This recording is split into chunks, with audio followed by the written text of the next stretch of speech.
Hello, my name is Marcus. I'm the compiler of a collection of therapy quotes entitled 1001 Windmills of the Mind, a collection of advanced self-help quotes taken. It's often called the psychoanalytic or the psychoanalytic perspective, which long ago, as I understand, is referred to by some, perhaps many, as philosophical medicine and narrative medicine. In this video, I want to do part 4 of 4 on the work of an author who just passed away a couple of months ago, a fellow by the name of Edgar Levinson, at the age of 101. So he wrote 3 books in his lifetime and a bunch of articles. And so yeah, this will be part 4. Now I just found out this morning, he's not really officially like a bona fide shrink. He didn't get analyzed at a regular institute. So he went to some kind of alternative thing headed up by some Sullivan guy. And he wanted to, apparently he was very, I don't know, strong-willed kind of personality. I don't know much about him. But he started his own kind of institute. Or he's the leader of it. I'm not sure how it works. Called the William Allen White Institute or something. And they were kind of like in conflict with the regular institute. So there's one of the typical battles between the different analytic institutes. So you got the regular stuff, and he went on the side like that. They didn't like him. They said, I don't care about you, I'm gonna do my own way. So this alternative is called, the name was interpersonal psychoanalysis. Okay, well, it's kind of obvious, you know, psychoanalysis is always a relationship. But what he means is, they don't want to do, they don't want to analyze you. They don't want to criticize. You're blaming the mother. So if you want to do psychoanalysis and not blame your mother, it's perfect. And I think this Levinson guy is kind of in that camp. He didn't want to. He never talks about his mother. Not one iota, not one reference to his mother. He's really tied to her like that, and he wouldn't go into psychoanalysis. My guess is because of this. And he anticipated they wouldn't even accept him, so he went to this alternative thing. Now, there's some benefits to this alternative school because it brings in an eclectic sort of people, a wide variety of people, and some, you know, Karen Horney was sort of a little bit associated with it. Clara Thompson, those 2 ladies are excellent authors. They were somehow connected to it. Philip Bromberg is also connected to it. And even Joseph Barnett, the excellent author.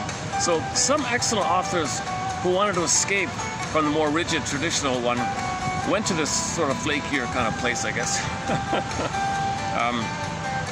So anyway, so he's part of this group like that. Maybe it's kind of like the misfits of psychoanalysis or something. It's new to me. Actually, this institute is new to me like that. Okay, so we posted, we posted 3 pages of quotes from this author. Now, he's not really, this Levinson guy, I mentioned in the past videos, he reminds me of that Mr. Portney, the fictional character in the novel Portney's Complaint. So intellectual guy, knowledgeable guy, but he just complains all the time. And sure enough, I found him to be exactly that.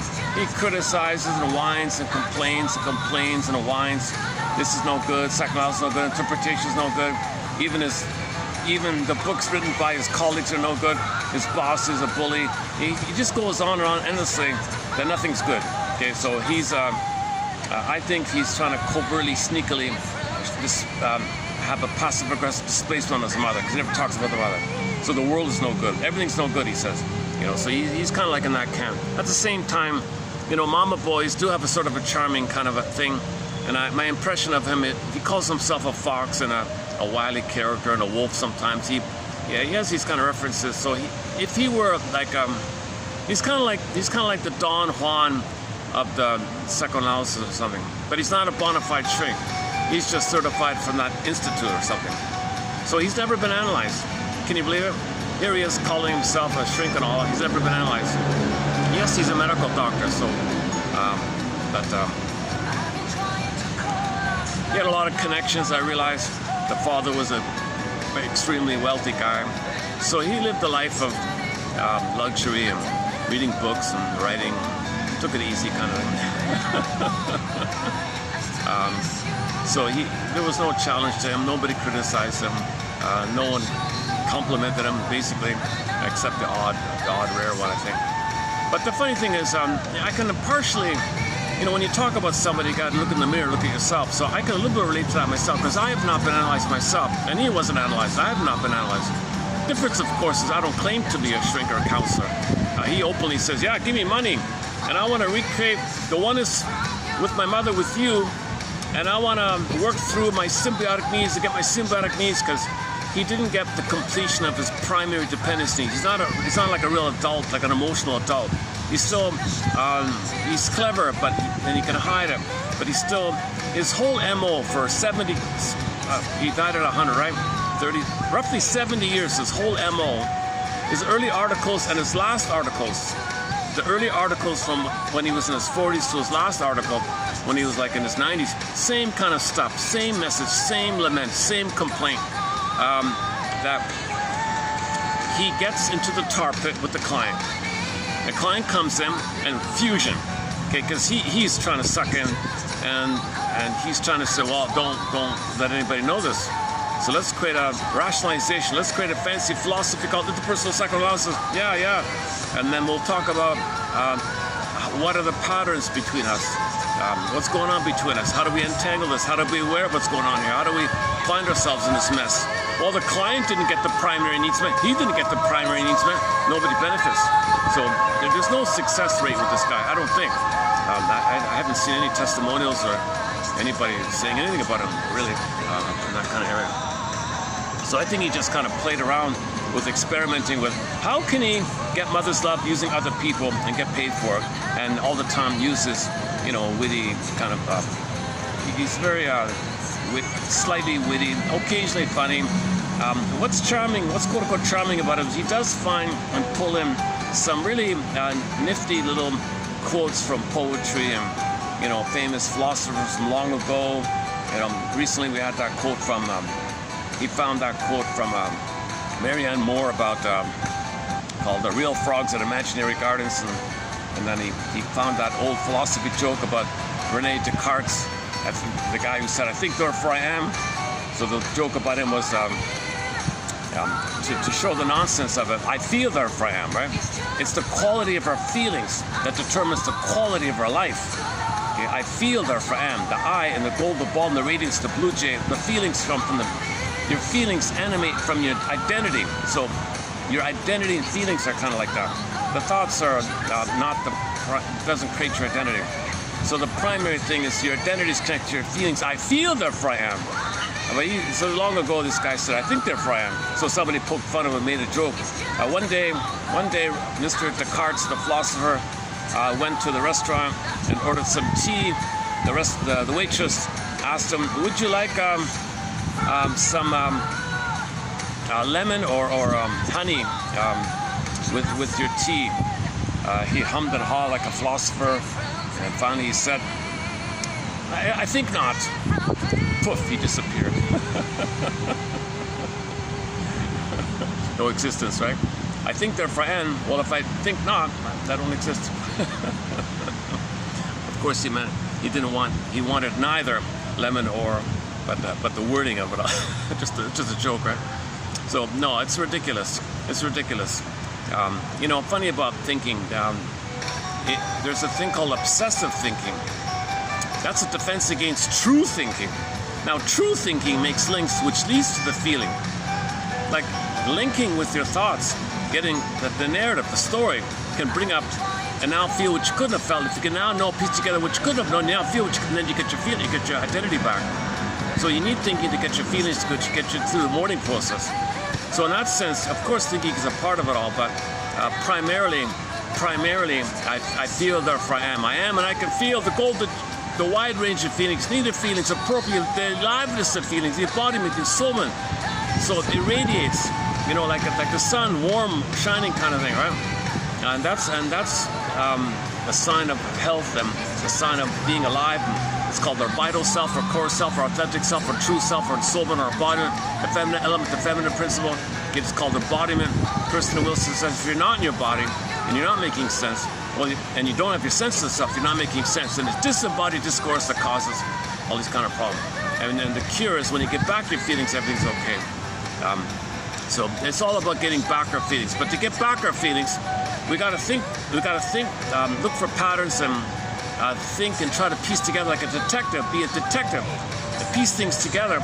Okay, that's like a basket, and then an egg can appear. Psychoanalysis looks for an egg in a basket that's missing. So you want to weave the basket, and then the potential new life, but the rebirth motif, the virgin birth motif, the born again motif. So now you can feel again, born again kind of idea. This is called your spiritual birth, your psychological birth. You had it in the beginning, it was budding, frozen with trauma, survival, repeat, hoping for a better past. As a defense against the pain of the trauma, you can do obsessive thinking. If you do obsessive thinking, that's a defense against your amness. You don't have your amness with it.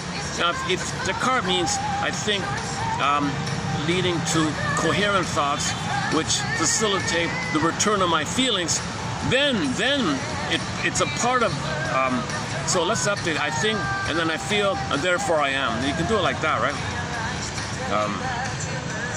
And he has other kind of fun little things, you know, like one joke in part one of the video.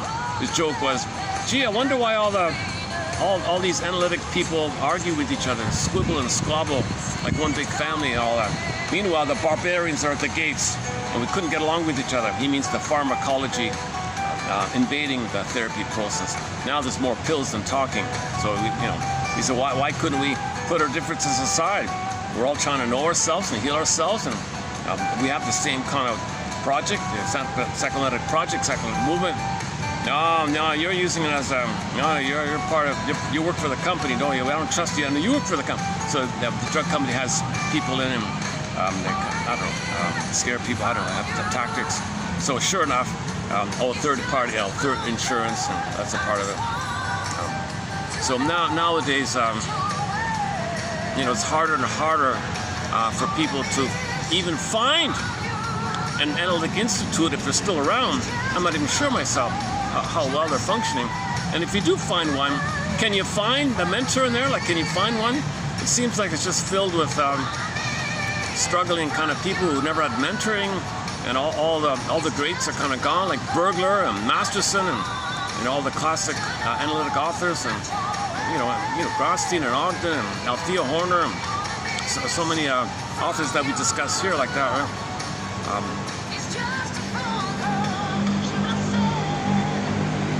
So psychoanalysis is the study of the internalization of interpersonal relationship. So you have an interpersonal, baby and the mother, interpersonal, relational. Okay, that the baby records it in. That's his intrapsychic, internal working model, theater of the mind, like that. So he's got some stencil, schema, schemata, psychological imprints, psychic construct, personal construct, a map, a blueprint, imprints lead to blueprints, and then you kind of see the world through that. You distort, cherry pick the seeds, because that's how you survive. And that's you make deep conclusions about yourself and the world, and how to cope, deep assumptions about yourself, and you kind of go by this system that you make. But it's invisible, we don't see it, and our interpersonal later on is influenced by this. Obviously, it mainly animates from this. Like we create new interrelationships based on this thing. Now, if this thing we're talking about is based on trauma, pain, repeat, get a better outcome in the present, recreate, restage, replay, new enactments in the present, hoping for a better past, hoping for the proper psychic structure of I'm okay, you're okay, mutuality, out of the primary dependency, out of the symbiosis, and have what's called differentiation, a sense of I, then you have the I, then I can feel, then you feel, I feel, therefore I am. You got to get the I, then you feel. So maybe it's better to say I am, therefore I feel. Instead of I think, therefore I am, it's more like I am, therefore I feel. Now, you see, if you're not feeling, then your amness is not there. Your amness comes with what's called differentiation out of the symbiotic fusion with the mother. So babies begin in a state of oneness.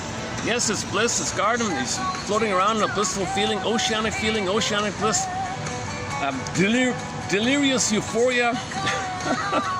No time, no space, he's floating. So he's considered to be a happy camper like that.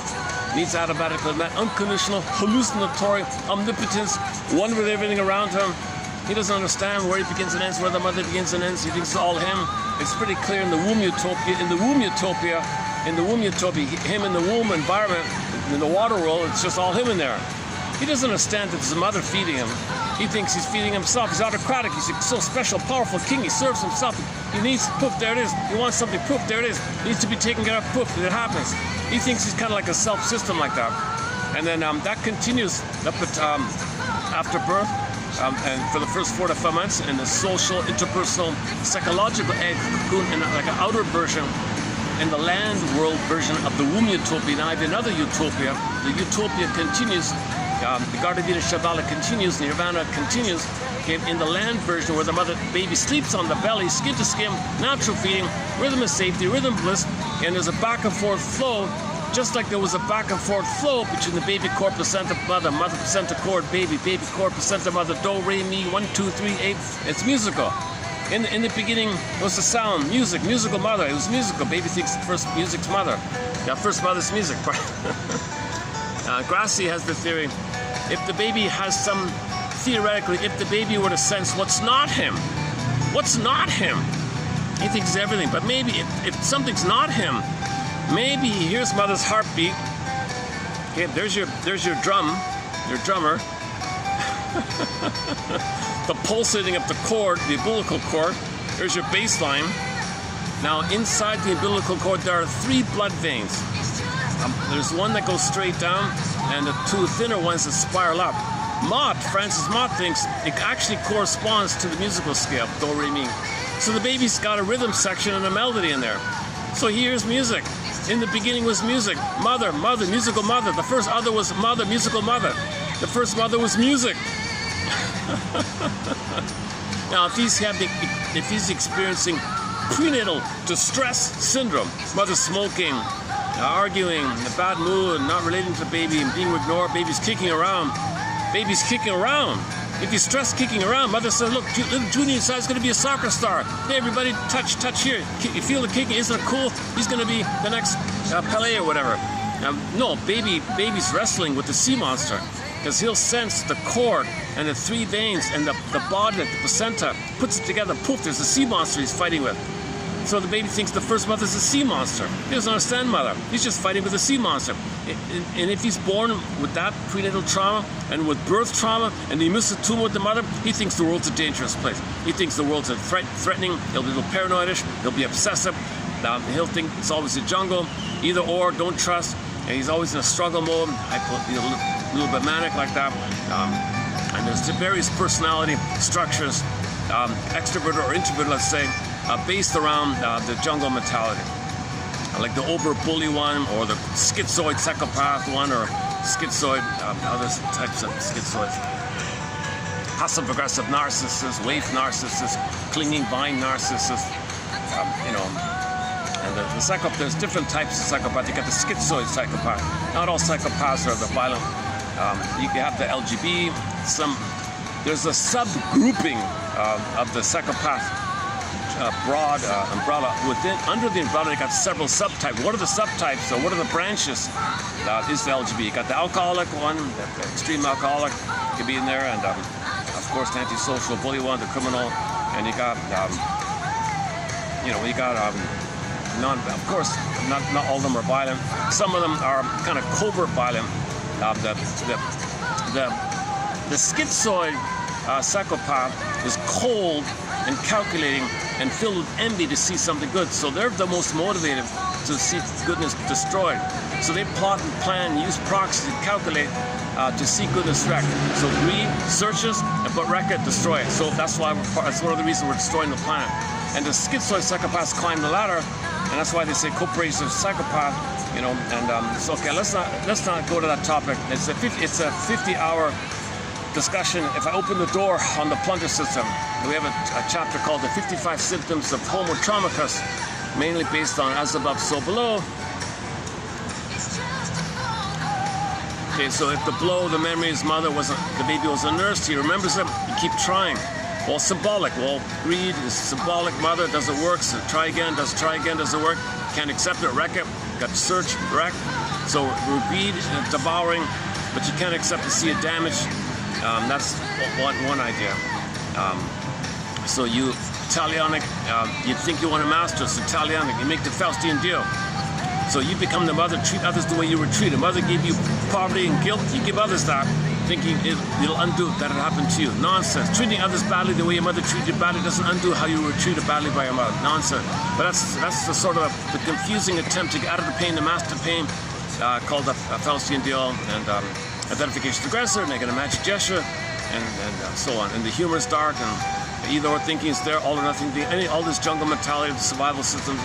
So that's part of that's the urgency to have awareness that babies need a rhythm of bliss, a rhythm of safety, attunement, attrainment, her reverie, her love and understanding, her continuity and presence, safety for the first 4 to 5 months, and that's a kind of like an egg, a psychological egg. In that egg, in that relationship, it's called primary dependency, his identity, his budding beauty, his emerging self, his sense of self, his budding, is being. Means he's going to feel real alive, he's going to feel connected to himself. He'll have a sense of self, a core self, a real self, a vital self, a true self. It's blossoming in the relationship. Relationship blossoming in the relationship. You know those two, dependency needs and for its identity, developmental needs. You got those two core things like that. If that's crashed, when real needs are not met, you kind of you're in pain, you repeat in symbolic ways, hoping to undo the past, hoping to get mother's love in the past, hoping to get the correction, hoping to get mother's connection in the past, a secure attachment, properly loved, so you can have then gone through a developmental process to have your identity. You want the connection, you want your identity, so you repeat, hoping for that. So we're dysfunctional, hoping to get mother's love in the past, and we can spend our lifetimes just so enter oral fixations and dysfunction, loyalty. You can't break out. That's just you're tied to the mother. So how you ended up coping with mother's trauma, you recreate that status, hoping you'll get a better outcome. So ultimately, long story short, give thee all hope for a better childhood past. Give thee all hope for having been properly loved by your mother in the past. A, consent the trauma took place. Consent, admit the greatest hurt of all, mother failed me. Not on purpose, she was impaired herself. She was hoping for a better past on her end. So she overlaid her timeless, unconscious past into the present. If the present is still the past for her, yesterday's topic, trauma stops time. So her time is frozen. So the present is still the past for her, and she wants to get out of the frozenness. She wants to resume development herself. She wants to get a better outcome herself. She wants to process the trauma, get the attachment, get the needs met from mother. So in the present, she just works it out in a mirage-like way, pulling the kid into her drama, hoping for a better past. So there's several things. There's so many ways the mothers are struggling to get a better outcome for the past. She might turn to the baby, baby, you mother me. My mother never loved me. Maybe if you love me, I'll get the love I should have received. Babies can't do that. Mother, you're so blind to me. What about me? I'm center stage. No, I'm the little baby, you're the mother. I can't be a mother. I have the body of the mother, but I'm driven by the puppet master of the frozen trauma in the past. That's my puppet master. I'm there, and I demand to get mother's love. So you be mother. I can't do that. So baby's overwhelmed by this. Sometimes the mother maybe thinks, like we said before, she wants to master the trauma of having been shamed. Look, baby, I'm sorry, but I want to undo having been shamed. I'm going to make the Faustian deal identify with the aggressor. I want to master having been the passive victim of my mother. I'm going to be the active mother, and you play the passive me, and I'll do to you, mother. It's not going to work. Don't hurt me because you were hurt and thinking it's going to heal you. No time machine. Not going to undo it. The mother's trying to figure out a way to get out of the tar pit of a negative fusion, a negative symbiosis. The mother who's on love with her mother in the mind is stuck in the tar. He uses tar pit as well. He's the first author. This Levinson guy also used the tar pit idea. Stuck in the tar baby, stuck in the tar pit of the negative fusion with the mother. You can't get out. So you're scrambling, you're angry, you're desperate, you're entitled. The tar pit. Imagine you're sticky in the tar pit, right? And you're trying to get out, and it gets tighter, and you're desperate, and you're angry. So the mother's trying to get out of the sticky thing in the mind like that. And so a lot of rage and desperation. So she's not thinking clearly, right? She can't think. She's in pain. She wants to get out of this entanglement like this. Symbiotic state like that. Sometimes the mother, in her anger, for example, wants to simply just tell her mother, the world, anybody who will listen, that she's angry at the mother. So she'll embarrass the mother by imitating. Look, world, look at what my mother did to me. I'll act her. The kid will play the role of me. I'll play the role of my mother. I'm going to imitate my mother. See what she did to me? So she wants to show up the mother. She thinks that's maybe some kind of way to express her anger, to embarrass her, as if, as if some magical time machine will appear, some alternative universe will appear, poof, poof, poof. She'll go, oh, thank you for showing me. You taught me a lesson, let me do it right this time, poof, poof. It's not gonna happen.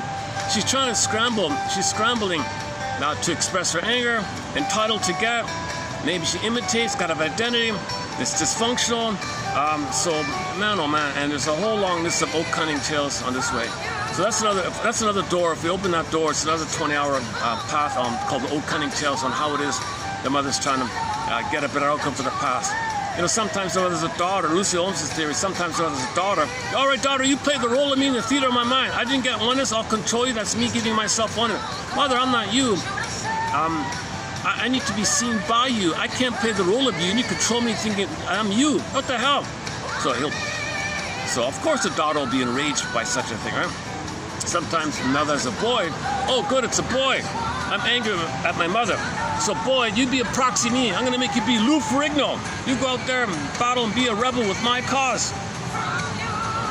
What's your cause, mother? Well, I see the world as my mother. And when I was angry at her, she ignored me. You'll pick up the baton. Here's the baton. The baton is you're gonna be powerful and angry. Maybe that'll get my mother's attention. Maybe she'll understand I want her love. You being a rebel, you being tough and all that, maybe she'll respond. Listen to me. She didn't listen to me, maybe she'll listen to you. Mother, do you mean to say you want me to think that the world is my grandmother and I want to persuade and convince somehow, get her attention that somehow she should love you and then you can love me? That's the deal? You can see the desperation, the confusion, and the Alice in Wonderland type of logic. In the Alice in Wonderland, there's no normal logic. You can't expect normal logic in that kind of place, right? Double thinking, flip-flopping, shape-shifting, and morphing. Like you get a dream, and all these elements come together to one scene. That means that, that's for that screens out that, then that hides that. It's trying to communicate to you, make you feel better, maybe help you to heal. So it's fragment telling you the story. It's in code, giving you information about what it's like in your soul today. So the dream world is doing all these things like that. By the way, recently we did Carl Menninger's metaphor of theater of the mind. Interesting one. You know, it works really well together. Carl Menninger's theater of the mind metaphor and that Ecker one about so-called memory reconsolidation theory. They kind of fit really well together. Should I do it here?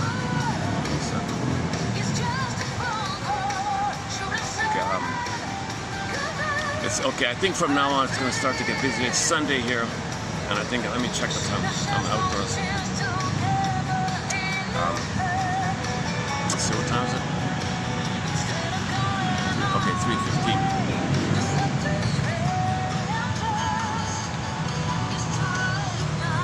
Oh, I got some new music. Hang on. Okay, while these kids are hanging around here a bit. Let's try some new music. Oh my God, some new music. I want to try out 3 songs. 2 by a singer from Lebanon I just discovered. She's a real beloved singer. Great voice. She was a movie star on stage and plays and musical operas, and she did it all. She's a beloved. I'd never heard of her before. Hang on a second. Let me try out 2 of her songs here. I think they were kind of among her hits. They're all excellent songs. My goodness. Now I'm hoping this is an experiment to see if any of these will get through, right? One is just a classic nostalgia. Oh man, I missed it. I wish I could go back on a time machine to the hills and play with my friends on the hill. You know, I wish I could have my happy childhood back. Oh, please, wouldn't it be nice if there was some kind of magical path and I could go back to my childhood? Is there anybody who can make it happen or something? It's a nostalgia. It's a missing your happy childhood days kind of song. That's one of them there called Kodami Mac. The second one, I don't have I'll have to look it up later. The second one, I don't know what it means, but. And the third song I want to try out. Very rarely the show, what's it called again? World Beat Canada. On occasion, they'll play a song that I'll play. So he found a good one called, by a band from Argentina, a band called Ryan, simply called Ryan. They're kind of like the story is they got 5 kids, 5 really young, you know, teenager, early 20s, I guess. They took off to the woods. They found a cabin. They said to themselves, we're gonna just stay in this cabin for a month, eat berries or whatever, and we're just gonna record and play and record and play straight in for a month, and we'll just spontaneously record and play. And they put out an album. It's pretty good. It's pretty good. So we'll play the opening track called Zafarancho Todo El Mundo en La something. This is the song that the host played on his show, World Beat Canada.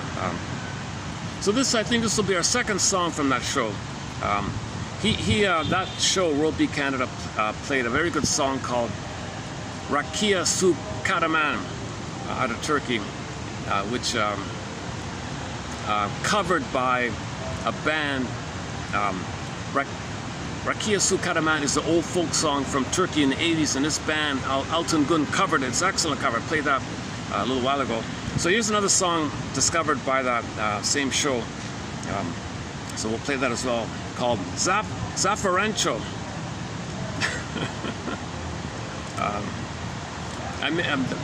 So there's a major channel for world music is Global Agogo, radio4all.net. So you got to search the archive. The guy recently passed away, but he left behind a 20-year legacy of shows. A lot of great songs in there. So we've had many songs from that show. He was a very enthusiastic host. By far, my favorite go-to #1 source for world music was that show, Global Agogo. The radio station WRIR, which is all volunteer station, which hosted it. I just discovered they have other shows by volunteers. One called The Motherland Influence, Music from Africa, Ambient Congo, and sometimes another one I noticed called If Music Could Talk. On occasion he includes music from other places. So we played one yesterday from Indonesia. So yesterday we played a song from a very nice song from Indonesia. And then this morning I found the one from Argentina, and the Lebanese singer. Her name,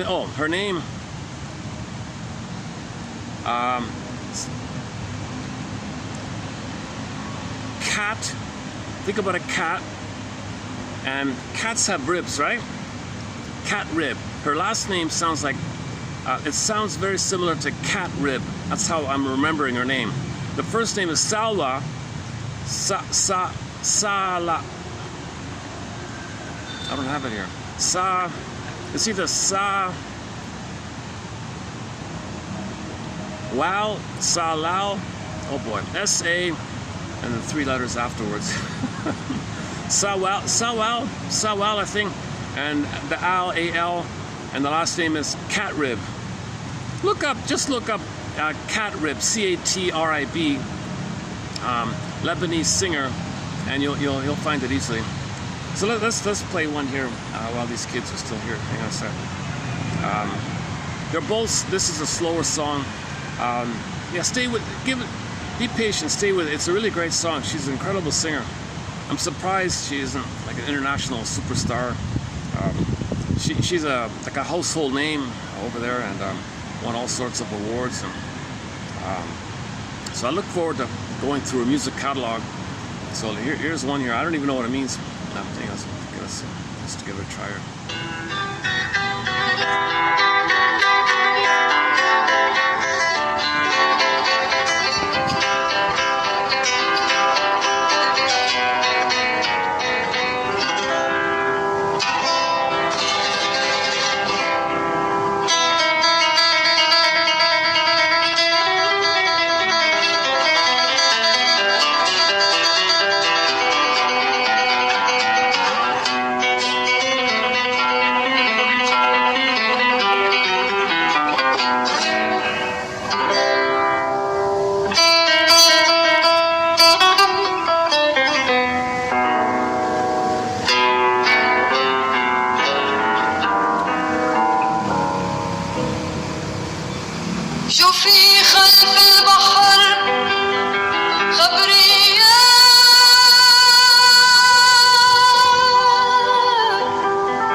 Okay, let's play the second one, the nostalgia, the childhood nostalgia song one. Now that one has a name in English. K-H-E-D-N-I, Keta Ni Mac, M-A''A'-A'-K. So let's play the second one here.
Okay, if you just now noticed a skip in the video, it's because I tried to play some copyrighted music.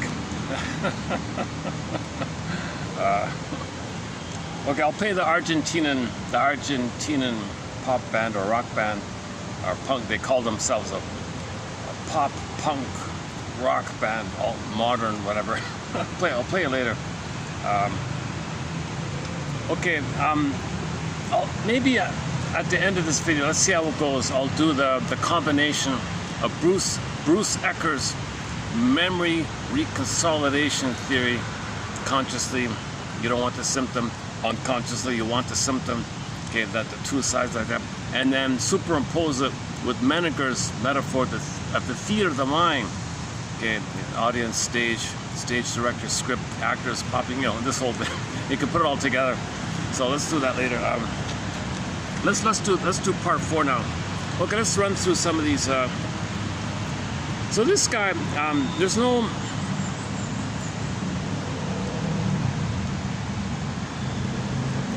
He contributes. Like, this man makes a contribution. He's extremely educational.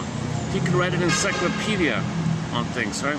But I don't think he's really a bona fide, true, heart-based, loving-based. He's selfish. He's narcissistic. He's entitled. He's a spoiled spoon in the silver spoon kind of thing. So he's not really. He takes refuge in this rationalization that therapy can be done if you recreate the symbiosis with somebody. That's what he loves. He's addicted to it. It's an addiction, right? So, and then and just pretend you're being helpful by saying that in the symbiotic transference, counter-transference, recreation, why, what's going on between us? And then, so he's getting attention like this. He's one with the mother again, using other people. His argument is, well, that's helpful because you can let him see his patterns during this process. Maybe you can benefit from that. That's his argument. So he's a charlatan, he's a Don Juan, he's a scam, kind of thing. But basically, but he's helpful. That's the funny thing, the paradox about this. He's informative, and I found a lot of interesting little tidbits from him. So let's post some more a few more tidbits. Okay. In no particular order, I'm just skimming and scamming his material. What is it then that the analyst does? By the way, when you read this guy, he's talking about himself. This man is so blind that almost everything he says is talking about himself. Like, I feel it really comes across like that. He's talking about himself.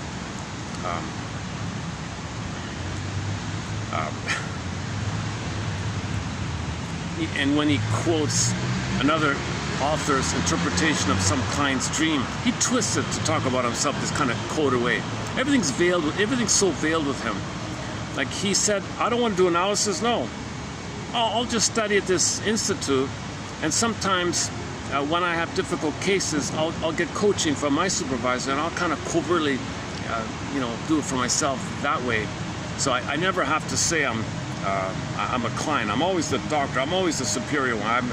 I'm never going to say I needed help. I'm always superior. So he's got a huge narcissistic superiority complex like that. So this guy couldn't feel. He's not a warm-hearted person at all. Although he looks a little charming, maybe. I think he pulls people in with the fantasy because he's a tall, statuesque, fatherly-looking, kind of handsome, tall. That kind of. So a lot of people might be drawn in. Kind of, but it's a scam, right?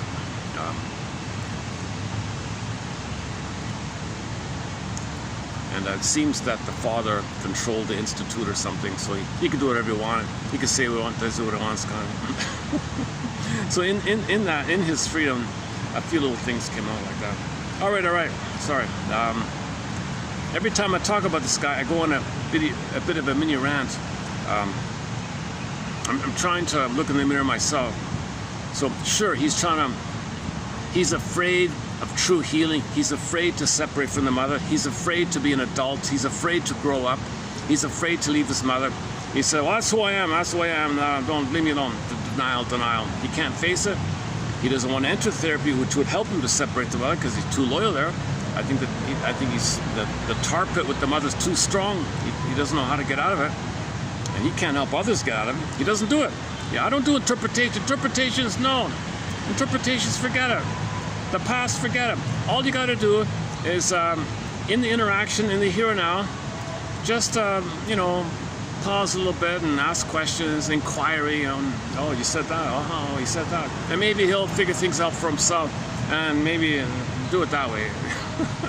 And then you go on a rant. You see all these other therapies, they're no good. At least here, sometimes you get good results. He claims, huh? Anyways. All right, what is it then that the analyst does? If the sine qua non of medical practice is Hippocrates, do no harm, well, maybe in the psychoanalytic field, it's, well, don't try to be helpful. Okay? Just sit back and let them tell their story, listen, maybe ask occasionally some like observing kind of things, right? Inquiry, not to clarify for him, not to give him a better narrative, not to teach him, not to educate him, not tell him what it means, not provide a more lucid explanation, but rather just to help him see his own gaps, absences, avoidances, the signs of distress when taboo areas are approached, and let him face it himself. You're just present and allow him to notice that he changed. I noticed you changed the topic. Oh yeah. So okay, enter Paul Gray's excellent book, Ego and Analysis Defense. So he's basically doing what Paul Gray says. You just point out, you were talking about this, and now you're talking about that. I think there might be something in the middle between the two. And let him identify his omissions, but also in relation to him. Oh, you didn't want to tell me or something. You see, he loves this snangling with the people. He's always in snangle mode with people because that's what he was with the mother. And he's trying to master it, and he wants explanations. Why'd you do that? Why'd you do that? I noticed that. So he doesn't care about the personal structure of his childhood, what happened to him. He only cares about what's going on in the here and now between the two. That's a tension for him. He's not alone. He's not abandoned. He creates a symbiosis. Interpersonal psychoanalysis is an excuse, is a cloak, is a camouflage for people who are addicted to symbiosis. Okay? The one is the blissful, remember the blissful feeling, delirious euphoria, to come in and just analyze you and me, so talk about you and me. Countertransference, you know, and just talk like that. So he feels kind of connected. He's addicted, being fed. He's a bit of a vampire like that.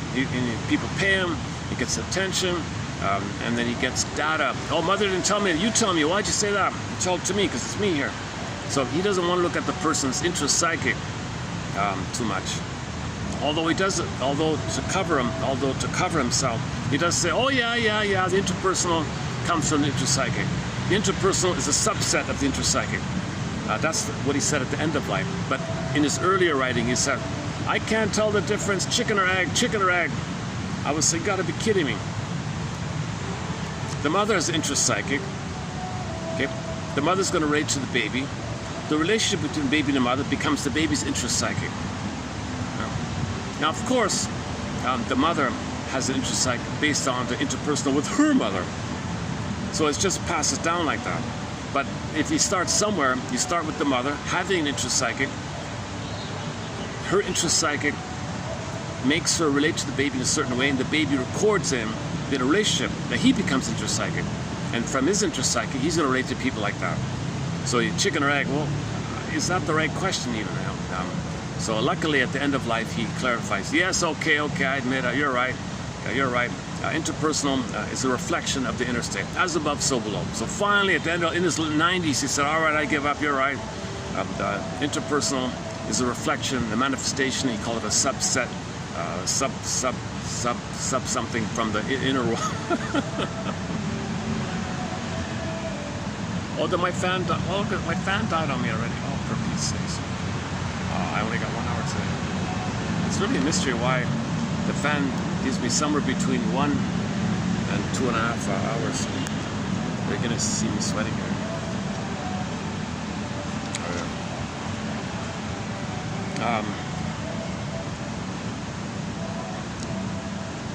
Yeah, the interpersonal is not in opposition to intrapsychic, but rather a manifestation of it, a subset.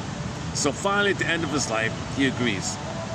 The interpersonal is a subset, or like an outpouring, like a reflection of, or a manifestation of, or you create in the present from the imprint, from the map. See, he avoids all that stuff. He avoids object relations theory. He avoids internal working models and things. He hates psychoanalysis. That's all out there. This man whines and complains endlessly about every psychology model. That shrink doesn't know what he's talking about. He doesn't know what he's talking about. And it goes on and on and on. See, his whole life is just one rant against his parents. He's a rebel against authority under the excuse. So it's good to question. I'm a skeptic. I love being that's who I am. I love to be a skeptic. This man did not analyze himself. This man doesn't show deep self-awareness about himself. He shows it in his writings about himself. So he's talking about himself a lot. But at the same time, just put that aside and you glean a few little informative things. I've learned a few kind of things like that. All right, psychoanalysis is, and sometimes he, writes what other people say and relays, quotes other people.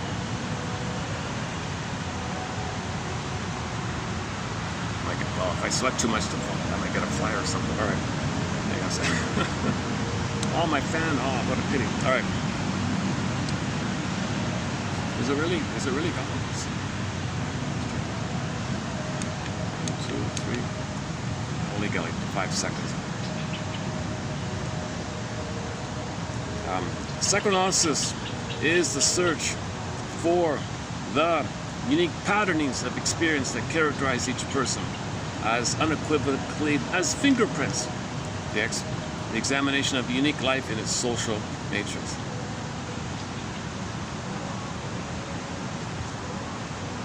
So the reason he's against any kind of like theory, psychoanalytic theory from any author, including the supervisor, including the founder of the institute that babies him, that houses him and all that, because he thinks, well, one size doesn't fit all. Come on. So his excuse was, long ago, a doctor treated somebody with a herbal thing or whatever, like ancient times, and it worked. Another guy came in, it didn't work. So one thing doesn't heal everybody. Everybody's unique fingerprint like this. So you gotta have, that's his excuse, that's his rationalization, that's his trick to really covertly. You see, rationalization, you want to sound reasonable. When he says things like this, you sound reasonable. Yeah, you can't argue with that, right? But what he's really doing, what he really wants, he wants to tarp it with the symbiosis, with the mother. Okay? His psychic structures, self and object are one. He always needs people around to be one with. And he's never neutral. He cannot be calm and neutral. He's always stuck in and sending his personality, his needs, and then he's triggering, they're triggering, they're both triggering, back and forth, this triggering back and forth. He says, okay, now we're in this triggering thing. Oh, that's fun. Okay, I feel good. I'm with mother again. So now is okay. Well, now he stays in there, and he gets money to boot. That's all he did. That's all the guy. The guy's a scam. He's a good example of a charming charlatan, I think. Fox. He calls himself a fox even. I mean, indirectly. This article is called "Follow the Fox" or something. So the requirement to be a bona fide shrink has had to be analyzed. I just read this morning from his own account that he was never analyzed. He couldn't do it. He made some excuse. I won't repeat his excuse. It's so whimsical. It's so obvious. I think when he was in his 90s writing this, he doesn't care anymore. He's just things are coming up more freely, I guess. And he's still angry at his father. He's still bitter and rage at his father. So the only anger at a parent is the father. And he displaces the anger at the father onto the analytic institutes, other authority figures. He says, oh, he hates all those people. He's talking about the father. So he gives an example about some cruel thing the father did. And he's been stuck in that mode. He's been rebelling against the father. No mention about the mother. Zilch. Goose egg. So far, goose egg. Not the slightest hint of what happened to him and the mother. See, that's a clue. He is her. He's tied. He can't be her. He's become her. He's like he's morphed into her. Like he's the male morphing him. He identifies her to the point where she occupies him, and he is just a puppet for her. How does that work? He's a mama's boy. So this guy cannot be a genuine leader or an adult or those kind of things. But he can parrot, he can mimic and repeat what other people say. So I can relate. I have not been analyzed like him. I also have not been analyzed. I would never have that narcissistic status or arrogance to think I can help somebody. If I'm not analyzed, how can I be calm and neutral? Because I'll be triggered by their stuff. I don't know how to. I've never experienced the analytic process. I've never felt how that works and learned how it works. So what the hell? I'm gonna be. And he says that. He says, oh, you know what? All shrinks don't know what they're doing. They go to school, they learn something, and then they go in and they just wing it. That's what he claims. He thinks everybody is incompetent and the theories are useless. Everyone goes in there and just wings it. And he thinks, well, I'm just winging it, so I don't need those kind of schools. They're all dumb. He goes on and on like this. He's tiresome. When I first read him, I said, oh no, I can't read this guy. He's too cynical, and he's not an aggressive cynic. He's a bit of a sly cynic. He's a witty, dry, witty, sly cynic, like he's a soft cynic or something. But after a while, it wears on you. Oh my God. He contradicts himself, he loops around, dodges, avoids, strings you along. He's trying to create the tar pit with the reader. You know, like the way he writes is kind of like how we must be with people, right? Okay, but he's got some good quotes. Here's another one. Marshall, the famous McLuhan, the medium is the messenger. This Mr. McLuhan said, we don't know who discovered water, but we know it wasn't a fish. I.e., it's very difficult to see what one is immersed in. See, that's him. See, he creates the symbiosis. He's immersed in it. He doesn't know what he's in. You see, his whole life is trying to understand what he's in with people. Next, you come in, I'm immersed in it.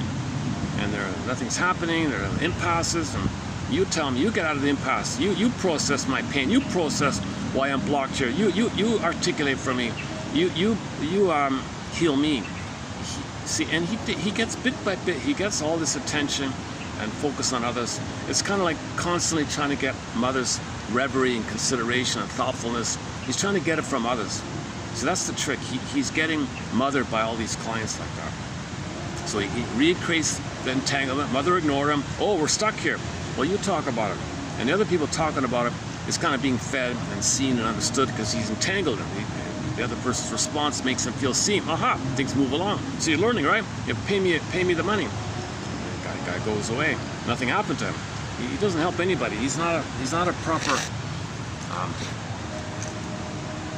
So I think he compensates with his writings and tries to be informative, gives something back a little bit. So.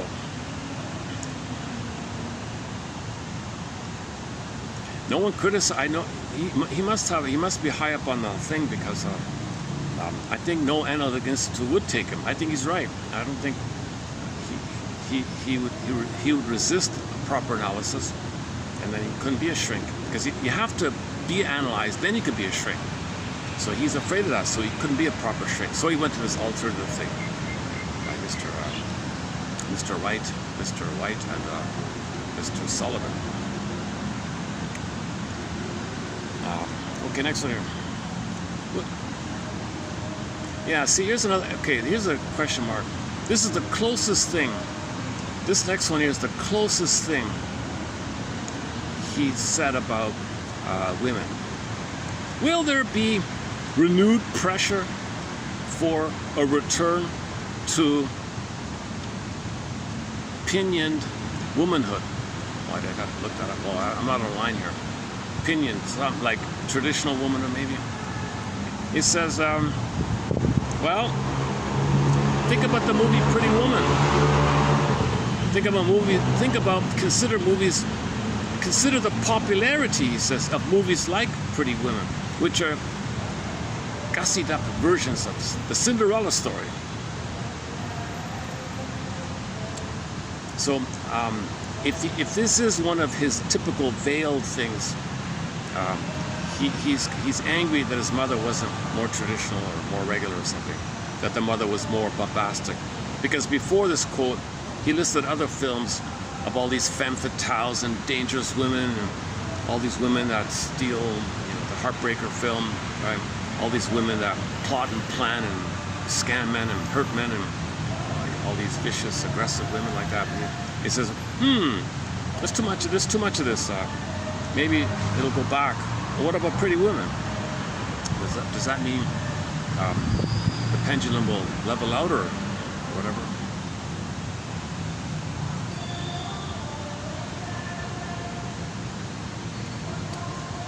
Participant observation is helping the client understand and see how immersed he or she and we are in the perception of the world, which is defined by our social experience, the extent to which that perception either facilitates or much constricts the possibilities of negotiating the world successfully.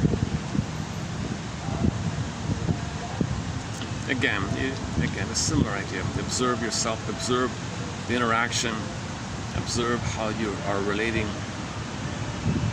and realize you're in a culture like that. The culture expects things from you. Your family expects things from you. And your observation of, does it help you or does it restrict you? Just vague kind of things like that. His metaphor is, how does it go again? The guy's in a ditch or something. The shrink hops in the ditch with him, and the two are in the ditch together. And the shrink just wants to help the client manage his ditch life. Something like better, like think better about being in a ditch, something like that.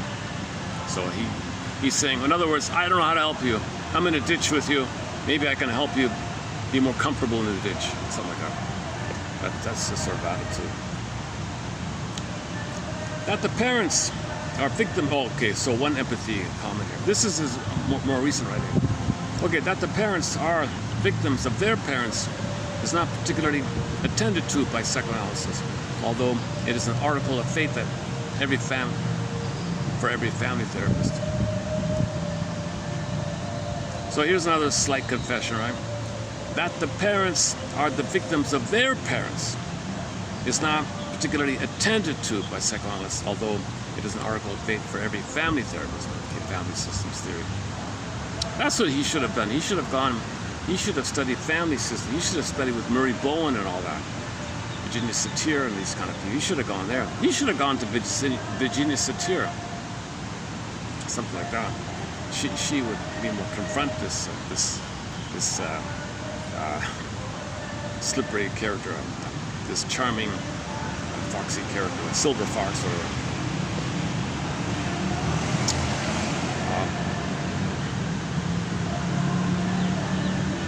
most parents act badly in good faith. They're doing their best. They're doing what they've been taught to do. Unnurtured mothers had unnurtured mothers. That's the closest thing he said to a mother. All right. Psychoanalysis works by examining why psychotherapy and the sweet voice of reason don't work. Ergo, the preeminence for psychoanalytic work of the resistance and transference. People cling, quote, he's quoting Mr. Sullivan here. Quote, Mr. Sullivan's a leader in this thing here, Harry Stack Sullivan. People cling with a certain tense franticness to certain idealizations of life, which get them into a great deal of trouble. But the intensity with which they cling indicates that the deeper, older part of the personality knows it isn't so. So deep down, you weren't meant to be dysfunctional. Deep down, you know there's something wrong. Deep down, that you know you could have been a happy, embodied, healthy, shining, bright person. Deep down, you know you would have been more embodied, more vital, more calmer, more giving, more radiant. Like deep down, you know that who you would have been had you been loved. You sense somehow that you would have been different had you been loved. Had you been properly loved, you would have been who you were meant to be. You sense that, right? So if you're dysfunctional, there's something in you telling you that your dysfunction is causing problems, while deep down you know it doesn't have to be that way. His intent, Sullivan's intent, is to get her to see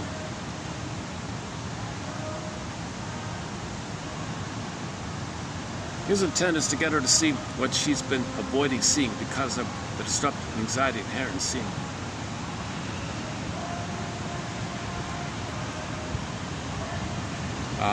The client learning what the Vedanta says, i.e., that the meaning of an event is its consequences, and consequences are quintessentially interpersonal, intersubjective. The legacy of Sullivan's theory may be that it places not just the client, but the analyst too, squarely in the interpersonal realm of inquiry. What a relief for him. What an opportunity for him. I want to make it about me, inquire about me.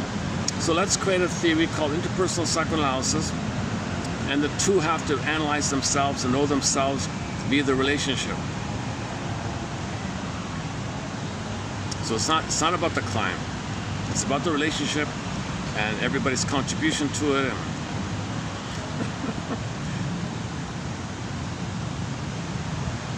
So now that I know more about this thing,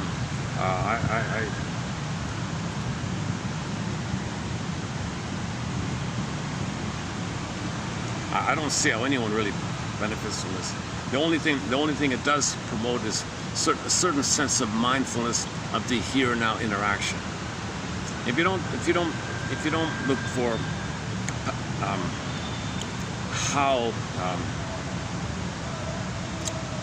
if you don't think it's your job to help construct and help the person now know we couldn't have known, so he can then feel what he couldn't have felt, the apprehension. If you don't believe in mourning and grieving, he doesn't believe in feeling alive. He doesn't believe in getting back your identity. He doesn't believe in that stuff. Just recreate the relationship and see what you can glean from that. Maybe improve your way of interacting. Maybe you could just simply say it's like a communication relationship course. Maybe you learn to get along with people like that. So maybe it's just sort of like a self-help modality of, well, we're talking you and I, why'd you say that? Oh, well, why'd you assume that? So he does this kind of thing, makes you feel guilty. Oh, I see. Oh, you assumed that. How do you know I'm? Oh, so he gets into these paranoid, like accusation, back and forth things. Right? See, sometimes mothers use guilt to control the kids. You see, and he is trying to master the trauma of his mother using guilt on him. So he recreates the client, and in a veiled way, oh, why'd you say that? Why'd you? Oh, so he's identified the mother, okay, and is blaming the person for saying, why'd you say that? Well, you were late. Why? These kind of, and that's a veiled way of thinking that he's with the mother. He feels good being with the mother, and he's going to guilt trip other people, and he thinks he'll master having been guilt tripped by the mother. This is all cloaked with the elegant phrase interpersonal psychoanalysis. So forget about transference, analysis, defense mechanism, intrapsychic structure. Forget all that stuff. Forget about projection and projective identification to the aggressor. Doesn't use any traditional art jargon. Doesn't any of that. Just notice.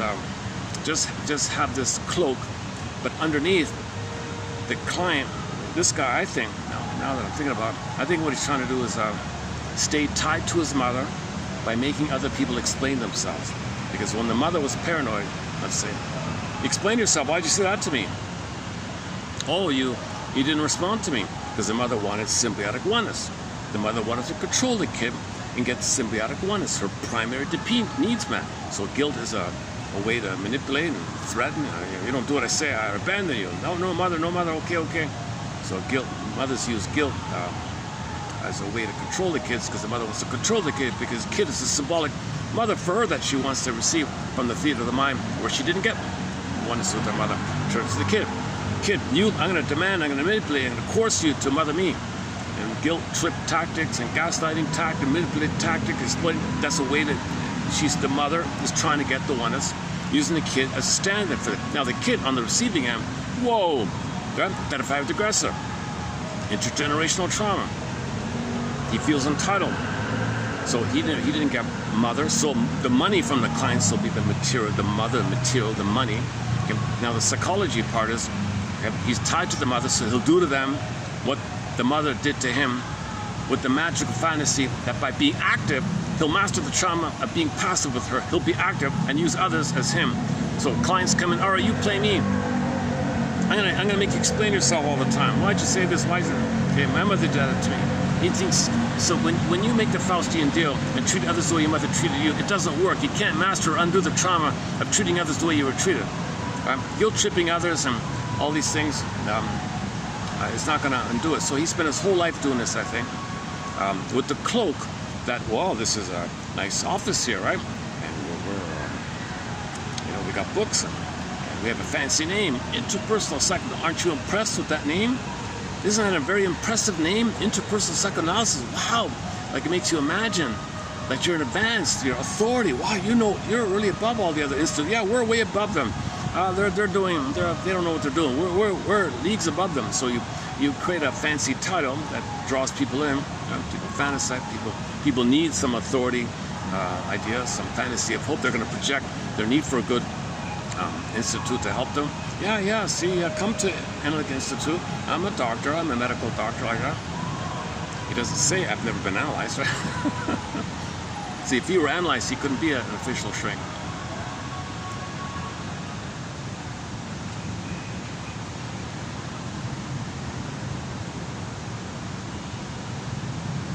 That's the impression I get. I'll update this. So this is part 4. And in this video and the past 3 videos, I've been struggling myself with trying to figure this guy out a little bit. So sometimes I'm lighter on him, sometimes I'm harder on him, and then at the same time, I'm trying to learn about myself and look in the mirror. Because what you say about others, you look in the mirror, you're often talking about yourself, right? So I have to look at myself. Well, primary dependency needs, right? I don't feel this sense of entitlement that he does. I don't feel this cold, indifferent, who cares? Give me mine. Like he has a real sense of, I don't care about you, just give me your money. Let me shame you and giving you money. I'll fool you. Ha! You deserve a sucker. Because he felt like a sucker to the mother. Oh, the mother felt entitled. So I don't relate to that kind of intense sense of entitlement and vindictiveness and revenge fantasies and duty. And I don't relate to that kind of quality. But I do relate to the general topic of fear of healing and fear of how do I heal. Like I do relate to just being confused about healing. Now this guy's confusion about healing is it's a constant cloud, right? He doesn't say one coherent thing unless he's parroting something. And he's always covering himself. When he says all these negative things, then he'll pair what someone else said. And he covers himself like that.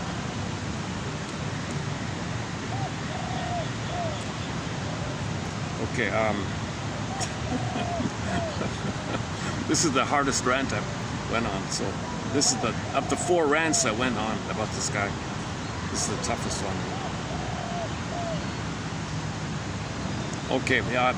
So he says something relatively benign about his about Mr. Sullivan. You see, here's another thing I don't like about it. He says himself, I've never met Sullivan, sort of the co-founder of the thing.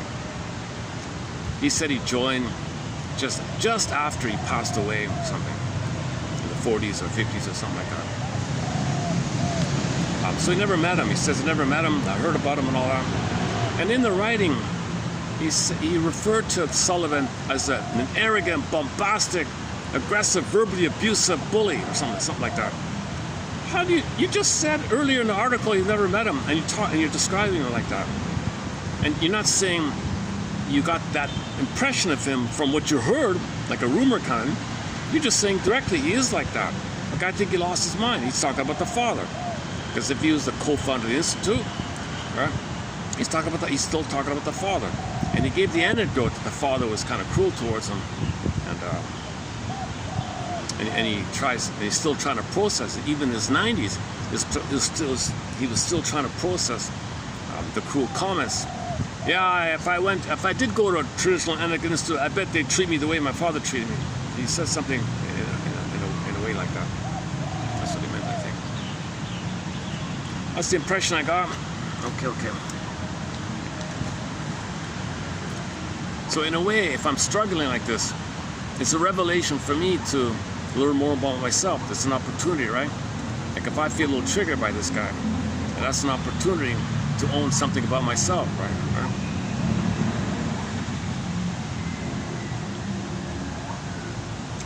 Okay, so let's go back to his, here's a positive thing that he says about Mr. Sullivan.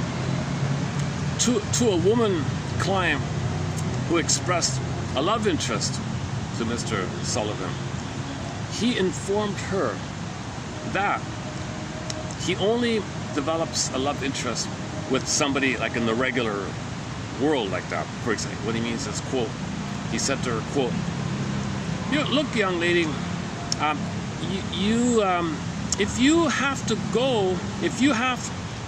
if you go to have your watch fixed, right?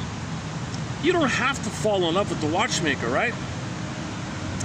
People come to me, like you, people come to me to have difficulties in living untangled. That's what I do. I'm like a watchmaker. So he was trying to help her like that. So a relatively positive thing, but the clue is Sullivan saying, that's what I do. Like a little bit of a bossy comment. So maybe he was a little bullyish kind of guy. Okay, next one here. Hermes. Shrinks are sometimes referred to as Hermes, the agent of change for the client, through an explication of the client's unconscious internal processes that is signaled by ego defenses and distortion. But wait a minute, that's all nonsense. So if we relinquish in relinquishing this fond belief, we may be suffering the existential vertigo of therapists. Okay, so the vertigo is falling. You see, a lot of his references in vocabulary have a symbiotic reference. If the baby's one with the mother, and the mother is not around, he might be falling. Vertigo, fear of heights, is going to fall, right? So vertigo means fear of heights, all right. But the source point is when the symbiosis wasn't stable and secure, and mother answered the phone, he felt dropped. Whoa, that's a falling feeling. Right?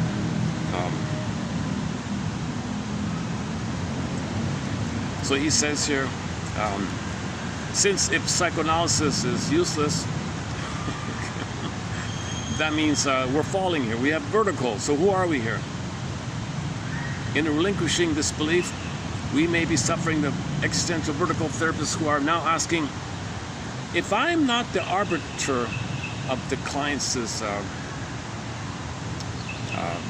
problems, if I'm not a facilitator of helping the client, well then what am I? Who am I here? What does it mean to be an analyst? What defines a client if the client may be the arbiter of my experience? So there's a confession. He gets a lot. What he wants all the time is feedback from the client about him. The client is the Hermes for him. He's not the Hermes. He's not a helper. He wants the clients to help him. He always feels vertical because he didn't complete the symbiosis of the mother. So the clients are the therapists for him. He spent his life tricking people to pay him to help him. He turned one of life's little switches. And that's what the mother did. The mother switched. Mother said to him, switch, you mother me, kid. And he did. Obviously he did. Pedophile with her. Repetition compulsion, no time in the unconscious. Frozen trauma, timeless trance, timeless, no time. Stops time. Trauma is like a machine that stops time, he said yesterday.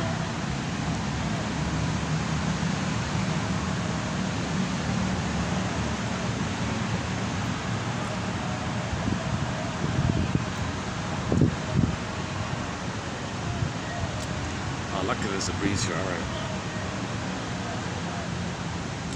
So if it's not obvious, if it's not ultra obvious by now, I've never been analyzed. I don't even BA, never studied psychology. I'm the compiler of the quotes. I'm fishing around all these old books and articles. And I'm posting, discussing things to learn it myself. So I'm in a learning journey myself. I don't have $1 million to go back to school and get the minimum is an MSW to get into an institute. But MSW is not enough. You then have to have at least 10 years experience being in an MSW. Then maybe you'll get accepted into an analytic institute. That's the minimum requirement. Ideally, they want PhDs in psychology, plus the 10 years, or medical doctors. Medical doctors can get in easily, more easily. If it's even worth still going to these things, I don't know.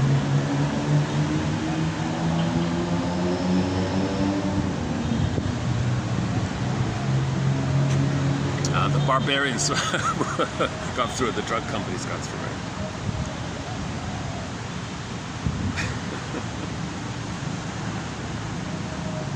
Okay. The watch. Oh, we did the watchmaker one, right? The Hermes one. We did the Hermes one. All right. What's next here?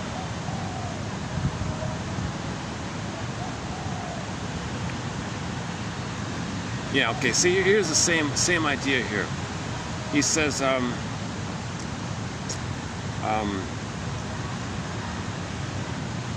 indeed, the current matriarchal tendency to view the client as a deprived, compromised child with this concomitant infantilization of the client's operations may be giving way to a more egalitarian, democratized view of the process and the patient. Okay, so my first thought, being sibling society, exactly what Robert Bly said. There's no adult here. He's arguing for there's no adults. You know, they got squabbling siblings trying to trick each other. Sibling society. No authority, no proper authority. Okay, no, you got to hold on to the belief in adult development. There is such a thing as adult development. There is a chance to heal them more. That's what all these myths and fairy tales are all about. Okay. In the Disney film Inside Out 2, when they rowed the free association stream of consciousness boat down the river, the stream of consciousness, and they got to the end of their free association, then something loosened up called the orbs. The old ones were repressed memories. They rushed up like a phoenix, like a firebird, and then the primary feelings came to the console. So sadness can run the console, joy can run the console. You got your primary feelings back. Okay, the firebird, the phoenix, and the apprehension, emotional knowing, experiential knowing. Okay, feeling and thoughts, link, affect, syntax, apprehension, comprehension, impression, expression, yin yang, okay. A moon, sun, night, day, feminine, masculine, soul, spirit. Okay, there's a linking between your inner and your ability to be aware of it. Like he doesn't have it. This guy doesn't have it. He's hyper obsessive intellectualization. He's hyper ruminating, defense, rationalize. I'm important. Look how smart I am. Everyone's no good. Everything out there, all the he's attacking psychoanalysis, basically. He's mocking it, criticizing it, saying it's useless. But look at me, see how smart I am. Look at me, see how smart I am. I get people to come in, and I get them to do all the talking, and that's mother didn't talk to me. So they metabolize my feeling, they soothe me, they mirror me. He wants mirroring. This guy wants constant mirroring, okay? So in the narcissist myth, narcissist looks in the pool of water. He's waiting for mother to appear to see him, okay? He has a little room there, people come in. He's looking at the people as like narcissist. Be my mother, will you see me? Will you see me? Will you see me? Will you see me? He spent 70 years hoping others will be the mother to see him. It didn't work. Now he gets fed the money part. Okay? It's an easy lifestyle, a luxurious lifestyle. Or he doesn't have to stress himself out too much. He can choose how many clients he wants. Money's not an issue for the wealth. He's from a wealthy background, I guess. The impression I got was he's from wealthy.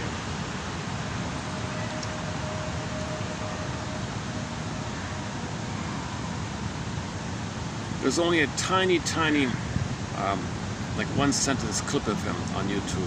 If you look up his name, there's a promo for the Institute. It opens up with Philip Bromberg. Now, Philip Bromberg, his trilogy are excellent. Those are good books, Philip Bromberg, about disassociation. He's helpful. He's facing it honestly. You can feel something with him. He's trying to help you. He's honest. He's honest about deeper issues. This guy's just skirting in the surface, whining and complaining in his head like that. And look at me, look how important I am.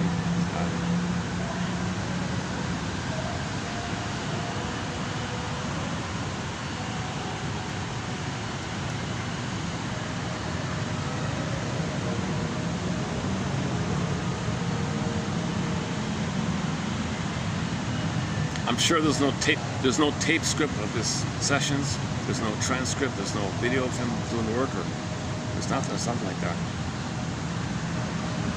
Okay. Wow, I really, because I just read this morning. It's fresh in my mind.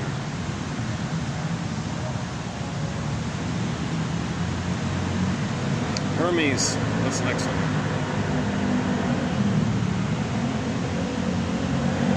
Okay, he's got one, correction. He's got one maybe veiled reference to his mother. This one here. A client whose mother manifested a largely disassociated anger through passive-aggressive acts, often, and obstructionistic pseudo-stupidity. Okay. So if the boy had a mother who was passive-aggressive, her anger is disassociated. She's in a trance, but she's angry. The only way to get your anger out is by pretending to be dumb, or being late, making mistakes, forgetfulness, dawdling, deliberate inefficiency. Did you want that? I don't know. Pseudo-stupidity, obstructionistic, being unclear, not causing problems with pretending to not understand. Did you mean that? So your anger is through these kind of techniques, passive-aggressive techniques. So we have a chapter on the passive-aggressive techniques. Scott Wetzler, DeLong's, a book called The Angry Smile is very good, The Angry Smile. So the mother can't be openly angry. She doesn't know she's angry. All her anger comes out in these covert ways, hidden, drip by drip, annoying ways. Got subtle gaslighting. You're wrong. Make them wait. Don't. Her husband. One example was that her husband. She knew her husband didn't like too much salt. She would always do a little extra. He did it again. Too much salt here. No, there's not. Yes, there is. No, there's not. He didn't want his shoes in a certain place. She'd move it. How many times I got it? You know, oh, you didn't tell me. I didn't know that. So she would again, just every few minutes, there'd be some little drip by drip, slight, subtle thing. It's not cooperative. It's obstructing because the world is mother who wants something. She's saying no to mother, saying no to everybody. Cannot do it openly. Does it covertly. Passive aggressive is when you show your anger not by what you do, it's more by what you don't do. You don't follow through. You covert obliquely find a way to not follow through. And it's done in such a manner whereby if somebody does call it out, tables turned, what's wrong with you? Too sensitive. Such a little thing, get upset, what's wrong with you? You got a problem? And they turn it around like that. They don't know they're angry, but they have to do this. They got to do this. They got to get the anger out. The only way they know how to get the anger out is through these hidden, covert, oblique, sneaky, subtle kind of things. Making them wait or something. Or giving them the wrong information. Pretending you don't understand. Or stuff. So that's a new one here. Pseudo-stupidity. Pretending. Obstruction. I didn't know that. All right. So let's say the mother's like that. Okay, so the client of this mother responded with temper tantrums, of course, So the kid is overtly expressing the anger when the mother's like this. When the mother's like this, the kid acts out. He will get angry. Other people are annoyed by these things. Of course the little kid will throw a temper tantrum because he's frustrated. You're lying to me. What are you talking about? Gaslighting. No, you know what you're talking about. So gaslighting is very common with passive-aggressive mothers. Not followed. So the kid will get angry finally, throwing a temper because he doesn't know what to do. So the kid will be overt angry. What's wrong with you? My kid. It's a problem with my kid. She doesn't know that she's vicariously enjoying somebody expressing anger for her. She wants somebody in front of her to express openly what she can't express. She gets a little relief. She's seen as a good girl. I'm a good mother. But covertly she likes it and is not aware of the whole thing. So, what does a person do if the mother's a passive-aggressive narcissist, a passive-aggressive bully, or other passive-aggressive types? Well, the client responded, this teenage boy, this boy or whatever. So this boy was regarded as difficult. I got a difficult son here. What's wrong with my boy here? Well, to validate his anger toward his mother would require that he admit her anger. Wait a minute. The boy's got to know that she's angry. He can't know that. She doesn't know it. He can't know it. Why? Because that the mother has all the power, and she'll punish the kid for such a thing. That means she'll withdraw, make him suffer, or cook meals for him, or whatever. Oh, you said that to me. You think I'm angry? I'll show you. Or well, then if you're complaining about me, then you clean the house, or whatever. I'm not going to help you with your homework or whatever punishing tactics the mother will engage in. Loss of caretaking. Second, she is unaware of her anger, but if you confront her with it, he would be overwhelmed. She would overwhelm him with evidence, which she believed that he, the boy, is ungrateful. You're wrong. You're crazy. You're ungrateful, just like your father. So the danger of desertion, i.e. withholding of love, is augmented by the fear of her anger, and most important, the terrible consequences of her unawareness. The terrible consequences of her unawareness, an undermining or mystification. How the baby's going to be mystified of his experience, gaslit, of his experience. So he's going a little crazy, right? Mystified, and his sense of reality, losing his sense of reality. So children have to be mystified and gaslit and suffer like this. They gotta have the connection with the mother. So kids always take the blame on themselves to get along with the mother. Okay, so later on, this guy grew up, had married. This guy got married to a woman.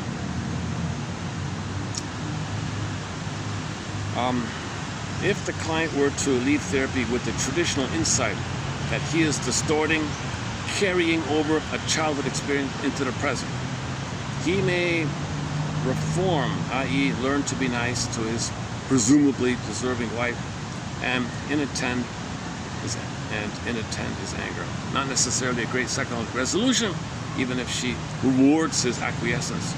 If he proceeds to the next step, he will feel angry at his wife. Many ex-clients seem to be frozen in that state of injured entitlement. Last sentence there. Many ex-clients seem to be frozen in that state of injured. Why does the many clients? Why does the ex-clients? Many ex-clients. So here's another innuendo. His ex-clients are still frozen. Okay, so the boy, right, grows up, gets married, has a wife, right? So he'll marry someone like the mother. So he's in the same situation he had with the mother. Goes to therapy, And he claims the therapist will say to him, "Oh, she's not your mother. Be a good boy." Okay. Nothing happens. That's his lie. But that's what goes on in therapy. No, a true analyst wouldn't do that. Another thing this guy does, Levinson, he creates an endless stream of meaningless straw man arguments. Man, oh man, this guy is a master of every paragraph. There's some kind of straw man. What'd you bring that up for? It's nothing. And he attacks the straw man. I want important. I want to win this thing. I'm going to attack the straw man argument. You don't need the straw man argument. You make up something that no one thought of or needed to think about. It wasn't important. No, we know that already. We know this thing from 100 years ago. No, some people still believe I'm going to attack him. It's already been... Things like that, right?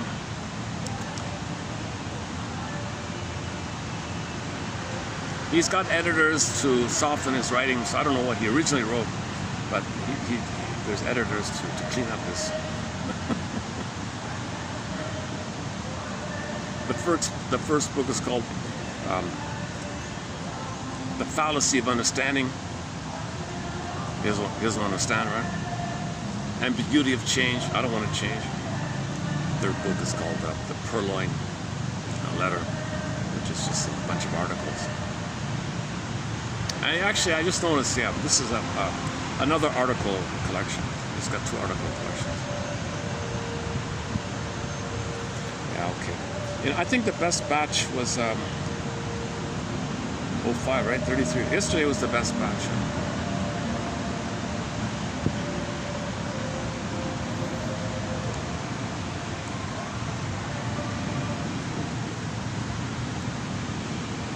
Yeah, like he borrows the idea of the butterfly effect, right?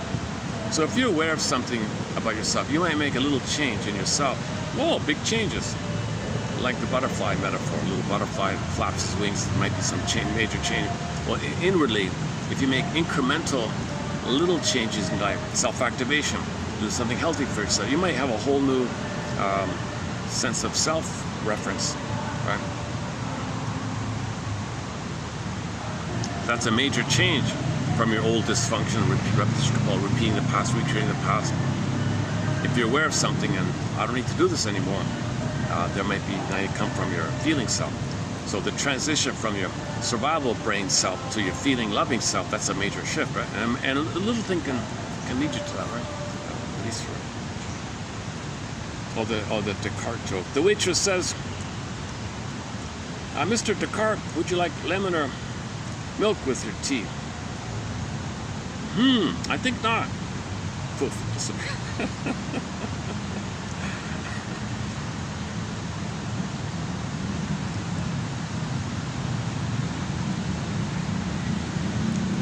See, here's a clever way to avoid therapy. Well, think about the story of Edgar Allan Poe, The Purloined Letter. There's a letter on the fridge with the magnet, so everybody can see it. So there's a crime, the detectives come, and they miss the obvious, just sitting right there in the open. Well, he says, in the therapy process, it's in the open. It's just talk about the here and now between the two. That's his veiled way of protecting his scam, using these clever references, right? Yeah. See, he says, interpretation, I don't believe it. That's the Rumpelstiltskin fallacy. No, don't say my mother didn't love me. I don't buy that. That's the Rumpelstiltskin fallacy.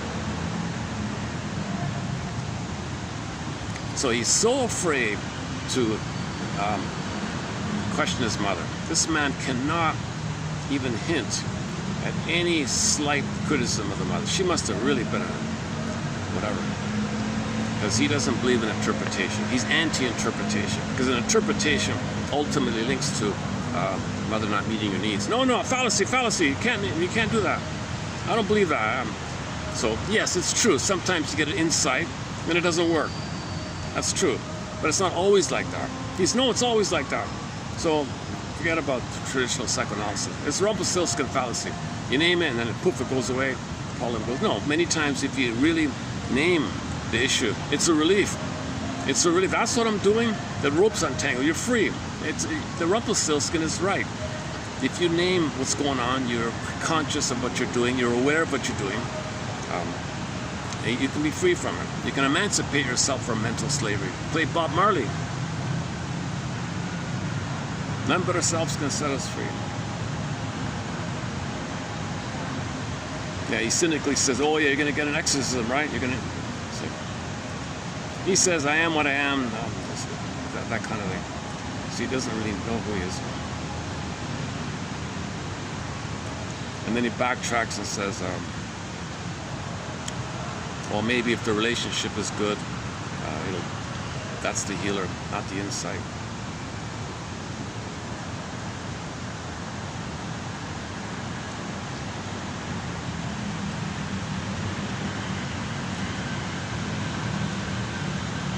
What else is there? Oh, Levi Strauss. All of them. Levi Strauss called myth, like your personal myth, a machine for stopping time.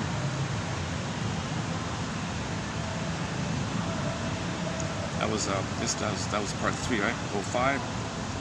And 04 had some good ones. Let's see, 33 or 4, part 2.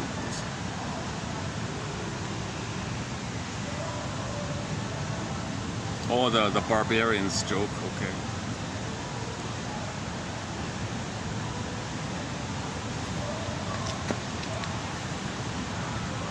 Chicken or egg. Oh yeah, I like this one here. He quoted somebody named Wilden, 1972.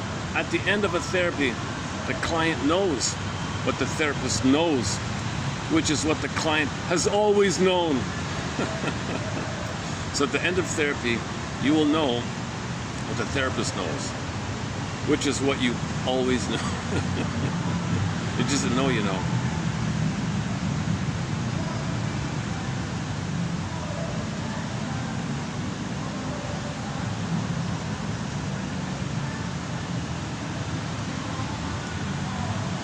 Okay, again, his complaint about interpretations.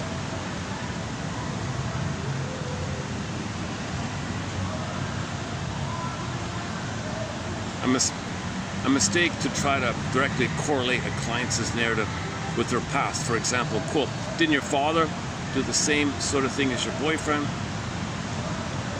Correlating the present distress with the past frequently has the unfortunate effect of making the client feel the therapist believes recurrent distress is all displacement and that the cure will consist of giving up distortions of the present carried over from the traumatic past. I prefer to believe that a traumatic past evokes a traumatic present. See, this guy is arguing that he's always in the past, and the past, that the present is the present, and the past is the present. He's arguing that his script is always present. He cannot separate past from present. This guy cannot separate present from past. He's arguing that his past is always present, then if it's always present, the present is always present. There is no past. That's in a nutshell. I think I got it right there. I think I got it right there. He carries the script and lives it live all the time. So he's live with people, and that's the present.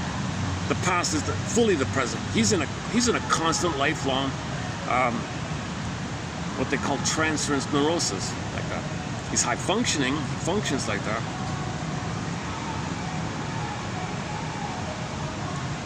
And he can't even give you an example of an interpretation. Like a shrink wouldn't probably just say it like that. So interpretations usually have 3 points. You got a pattern in your life. You learned it back then, and that's why you're doing what you're doing now. So the relationship, the trust, the positive transfers, the cooperation, you feel the other person's competent, you feel he's safe. He's not using you to wreak it. See, you would never accept an interpretation in the presence of this guy. You can't, because it's all about him. He's in his past. It's not about you, it's about him. He'll say it's about you. He'll say it's to it. There's no you or me, it's just us. He's just transferring him and his mother all the time like that. That's the fallacy. That's the fallacy of this guy. This guy's arguments. The fallacy of this guy's rationalizations. That's I'm confronting this man's rationalizations.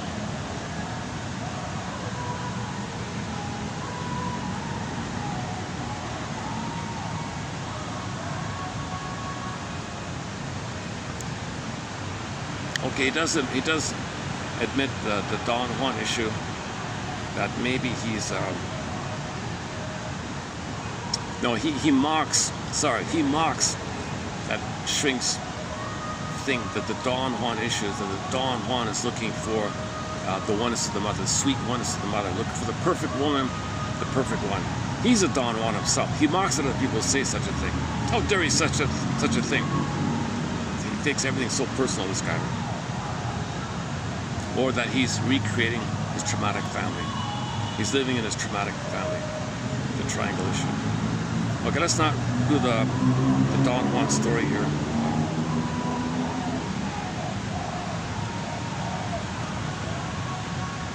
Okay, he does twist this tall, there's an old tall tale about, it's a fictional, I guess it was in a children's book or something, about a kind of bird, a kind of albatross bird, common in the Pacific Northwest, Landsea, is that it? There's a kind of albatross. They're very playful. They do these pippity-poppity dances with each other. When they land, they kind of fumble because they fly a lot. They're a little funny sometimes. So this brand of this subtype of this breed of albatross is called the Landsea one, and also they're nicknamed the Goonie bird because Goonie sounds like the German word foolish. So dumpfus, Goonie, I forgot the German. So they think it's a carryover in that way. So the bird looks a little foolish or silly or funny or something. So they call them the Goonie bird. So the made-up story was that these made-up Goonie birds, they can only fly backwards. Like bumblebees, they can only fly backwards. I first thought he was trying to say, you know, look at your past, you know, investigate your past. Not such a bad thing. But now I realize he says, I'm nostalgic for my mother. I'm always looking at the past.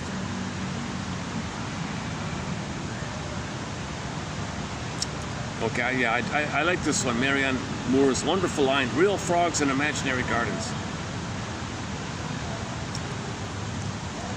All right. So him aside, the author aside, I think what it really means is the therapist is real in the present, but the client brings his past, unremembered, unforgettable past. So it's not in the now. The past is different. It's an imaginary time. So he brings his past to the present. The therapist is real. He's real, human in the real frog, imaginary garden. Just keep that in mind. Now here's the best thing he said about the most honest thing this man said is here.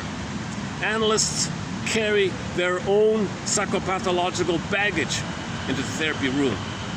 That's the closest thing he said to a confession. He brings his own baggage into the therapy room.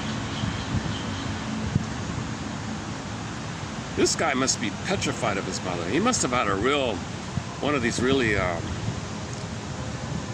don't know what they're called. Think about the film, the comedy Arrested Development. An annoying, tediously tiresome, I can't watch that show, but that mother there, that aggressive, shouting, extremely abusive, verbally abusive, harsh, cruel woman. Maybe something like that. Maybe he had a mother kind of like that. So he's terrified. He was terrified. Or worse, or maybe worse than her.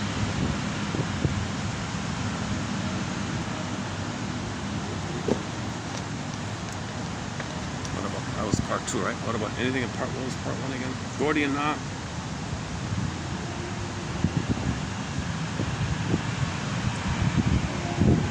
Developmental lag. Yeah, part 1, not too much of part 1.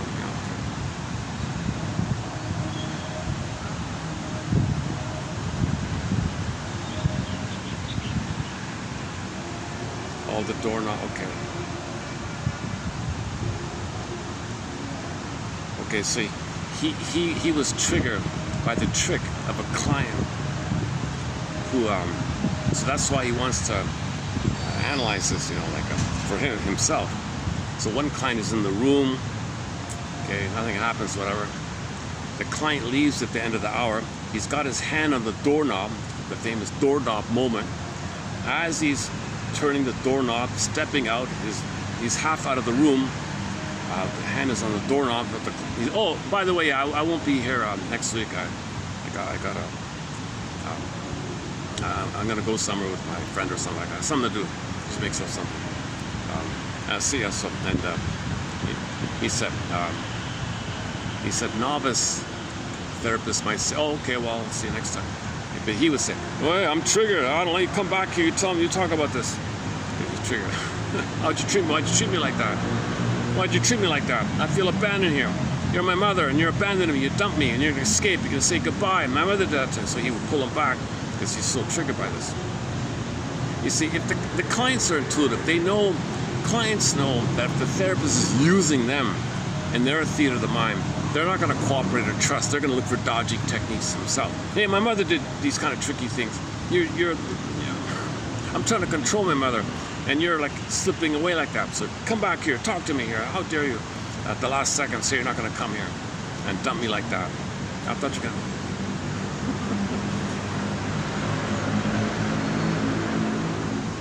So in conclusion, if the shrink has not been analyzed, don't forget it. Don't bother.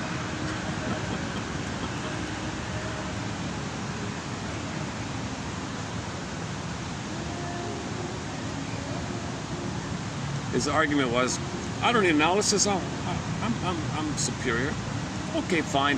If I have a case and I bring it to my counselor, I'll get feedback for myself via this way, but I don't need it. But I can kind of learn about myself because I got to take my case to my supervisor. But it's really about me. So he thinks he's getting free counseling in that method, in that manner. And some people say that shrinks who do go to the supervisors, it is a continuation of the therapy for the counselor, like that. Masterson said that. Was that him? No, he didn't say that. I got that impression with Masterson because Masterson has a very good book called Countertransference. And in him, he's got the script, the tape script, of his students coming to him as a supervisor with their problems. And it does appear that he is kind of like counseling his new counselors under his umbrella, right? So Masterson's a supervisor to other therapists, right? The therapist brings in their problem. It's not really about the client. It's about the therapist having a problem. So Masterson has to continue therapy with this counselor. And these tape scripts show you kind of like the therapy between the supervisor counselor and the regular counselor, right? The client's kind of out of it. Because if he healed the counselor, he'll know what to do naturally, kind of thing. So that's a very good book. The Masterson's one of our mentors here. Yeah, James F. Masterson. The Search for the Real Self is an excellent book to start. He's got a thing called Mirroring Interpretation of Narcissistic Vulnerability.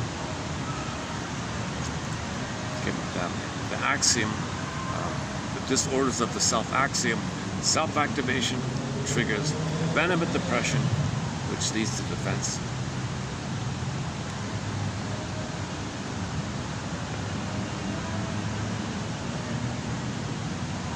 Yeah, this guy Levinson never self-activated. Right?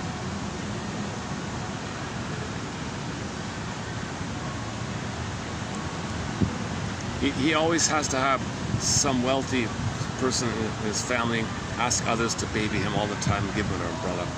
He was always maybe that's the secret. The mother's the billionaire. The mother's behind us. All right, you guys, you take care of him. Let him write what he wants. No responsibility. He's my baby boy. I need him around. I don't know. Very possessive, controlling.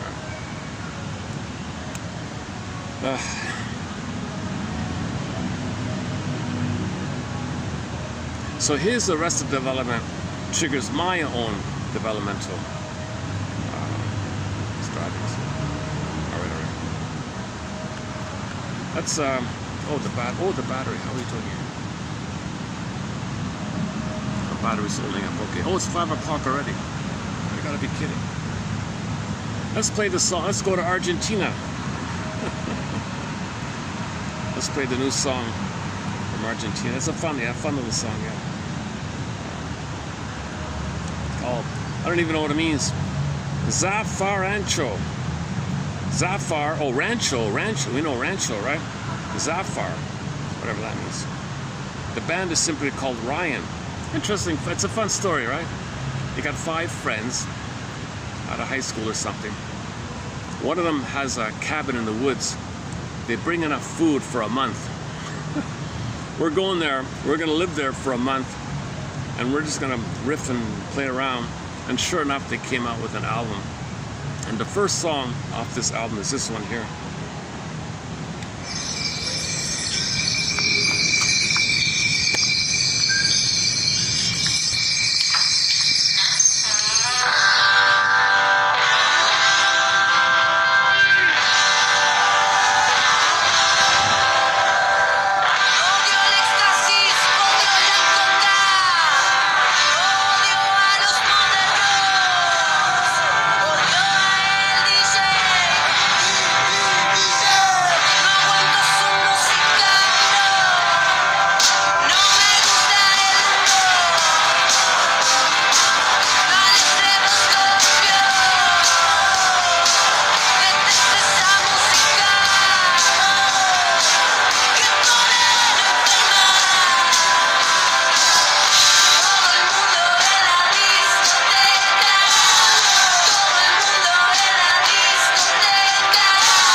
They submit it for your approval and consideration. Should you choose to accept it?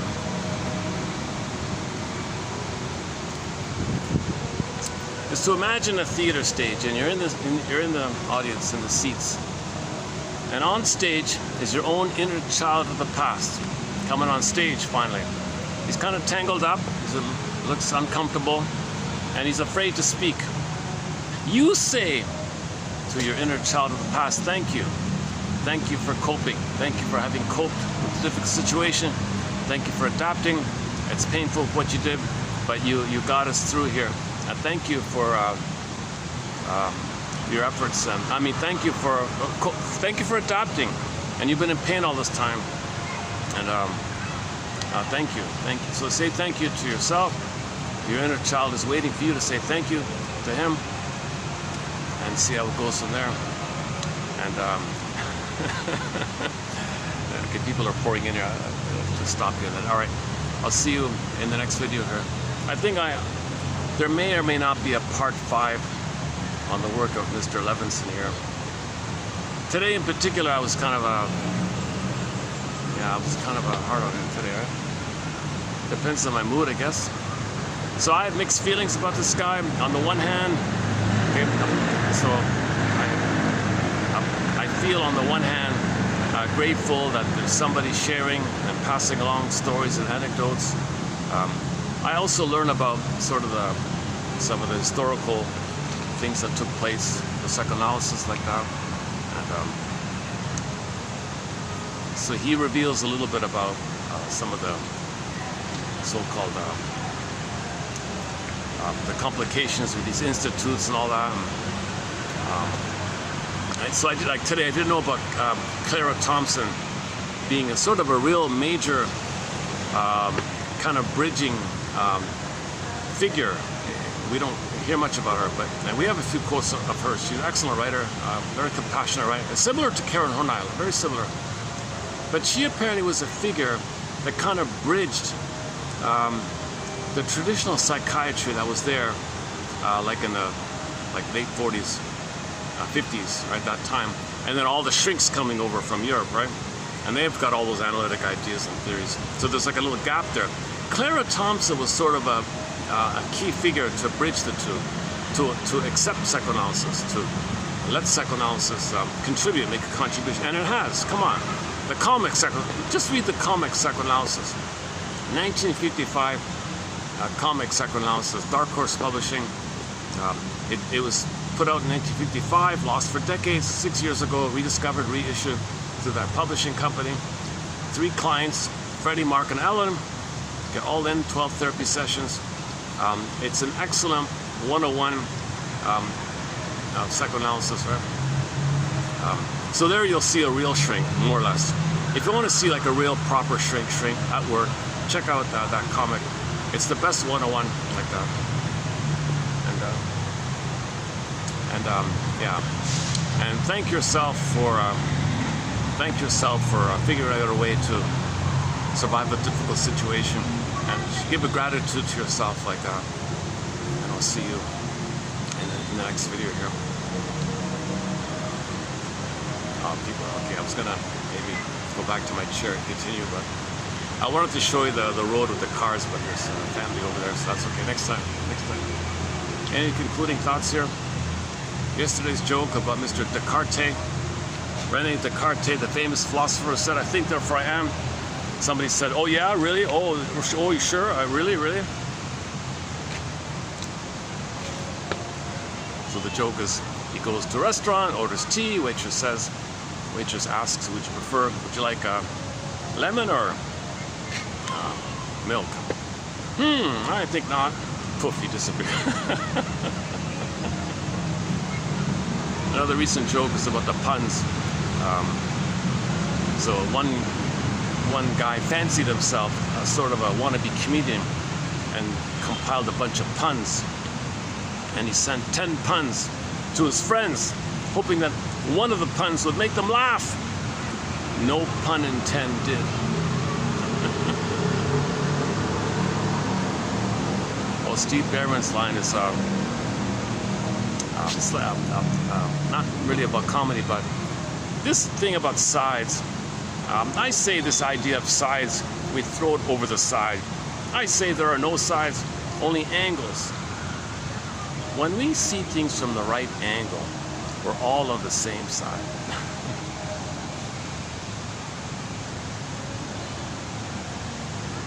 All right. I need some more new jokes.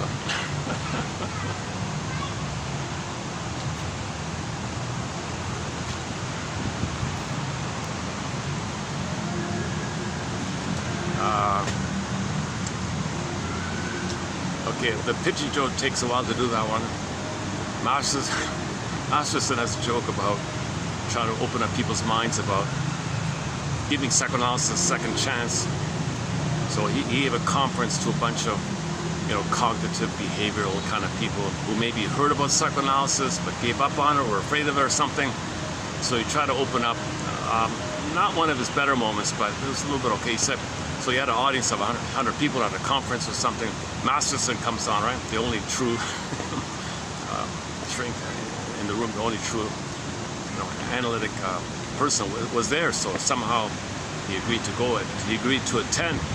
All you people here, yeah, maybe you heard about psychoanalysis and kind of gave it up or something. Maybe tried it once or heard about it once and gave up on it.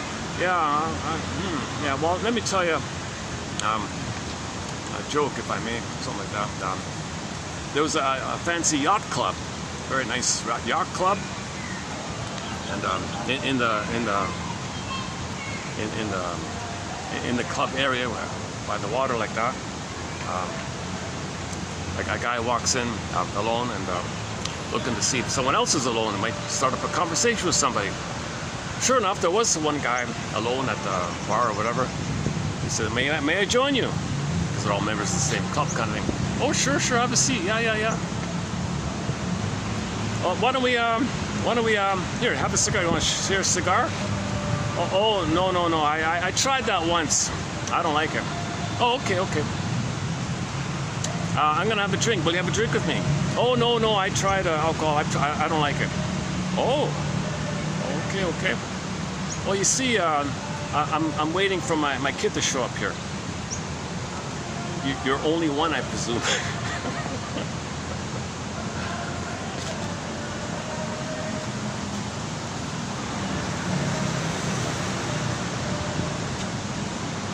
So it was a little silly way, but he wanted to say, if you've tried it once, give it a second chance. Here I am here. I'm going to give you a 101 on psychoanalysis, object relations theory. I don't know if it worked or not. The pigeon joke, also by Behrman has the pigeon joke. So there was a lady getting older in midlife and all that, narcissistic. She wanted to get symbolic mother by being seen by others if she has status and people look at her.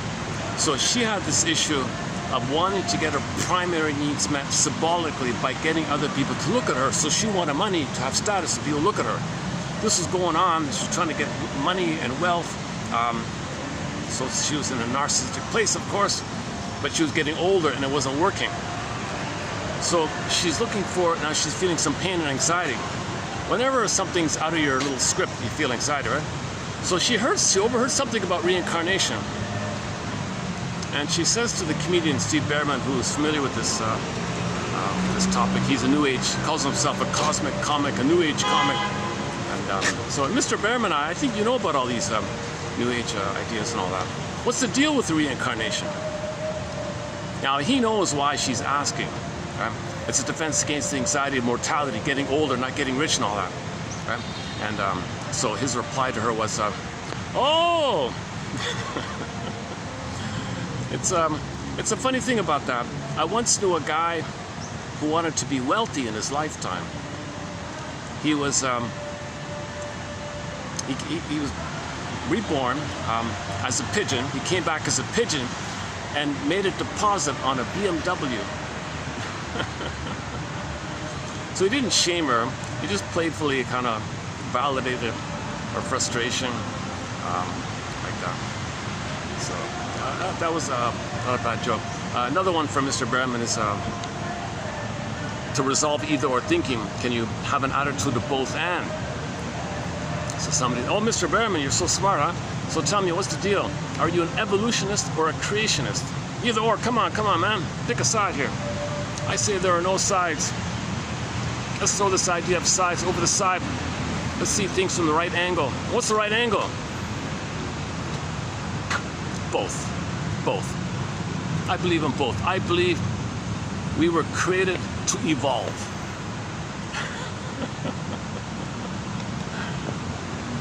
Now we're all on the same side. We're all born to heal, born to evolve, find our creative self, find our true self, find our vital self, our ontological self, our sense of self, our feeling self. I feel therefore am. We're looking for our amness. We're looking for ourselves. It's frozen in suspended animation because it's afraid to come out. So back to the metaphor of the child in the ropes on the stage. Just thank your soul for coping like that. And conscious, like Ecker says, consciously admit you don't want the dysfunction, but consciously have empathy and appreciation that your unconscious wants the dysfunction, otherwise something worse would happen. So that's the puppet master inside of you, the inner child of the past side of you, and you have to build your conscious side, validate your unconscious side, which wants the dysfunction.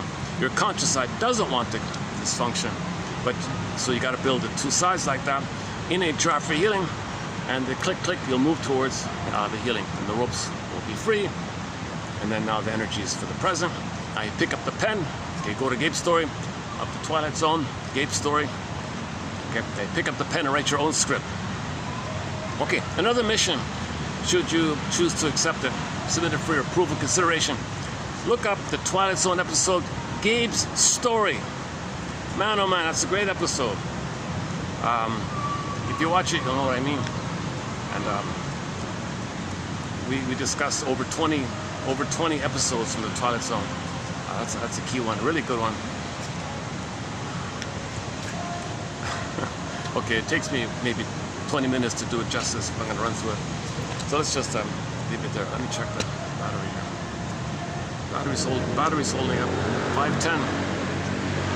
Theoretically, I could keep going. Should we do some more please? Wrap it up. A part of me feels badly embarrassed,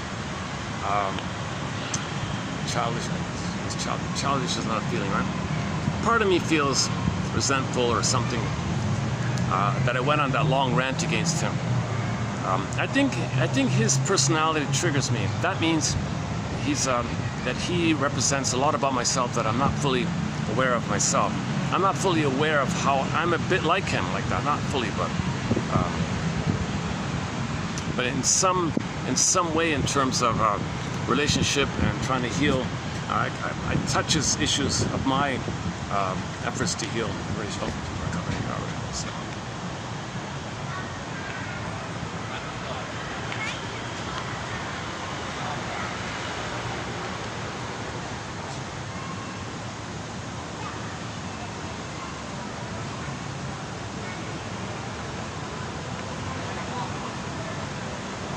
Okay, let's just wrap it up. All right. Unless it's still there.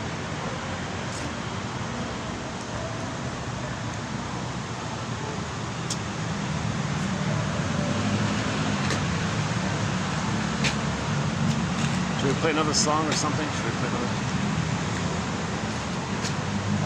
Okay, why not? One more song. Okay, one more song. One more song.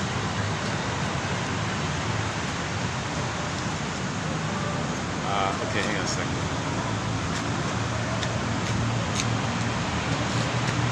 I don't think I've ever played Delusion Rain. I'm not a huge... Okay, never mind. The band Mystery has a song called Delusion Rain. I thought about it. I'm going to give it a pass. But it's a lament about the constant barrage of drip-by-drip lies, Delusion Rain. He's complaining about propaganda, non-stop propaganda. That's all you see. Delusion Rain, what are we going to do here? Everything's a lie, like Delusion Rain, all these... Well, you know, hold on to yourself and stay true to yourself. Be aware that it's Delusion Rain, number one. Maybe analyze why there's so much Delusion Rain. Well, mother gave delusion reign to the baby. Crowford, why the tears? Song by Willie Dunn, a Mi'kmaq singer, well, a beloved singer from the Mi'kmaq Nation, Willie Dunn, Ballad of Crowford. Crowford, why the tears? You've been a brave soul for so many years. So he's singing about indigenous person who had a hard time with his what happened to them. Okay, Angel's Whisper, looking for the one. Okay, here's a short live song by the band Angel's Whisper, looking for the one. And when this song ends, I'll hit the stop button. Thanks very much. Submit it for your approval and consideration. Thanks very much. See you next time.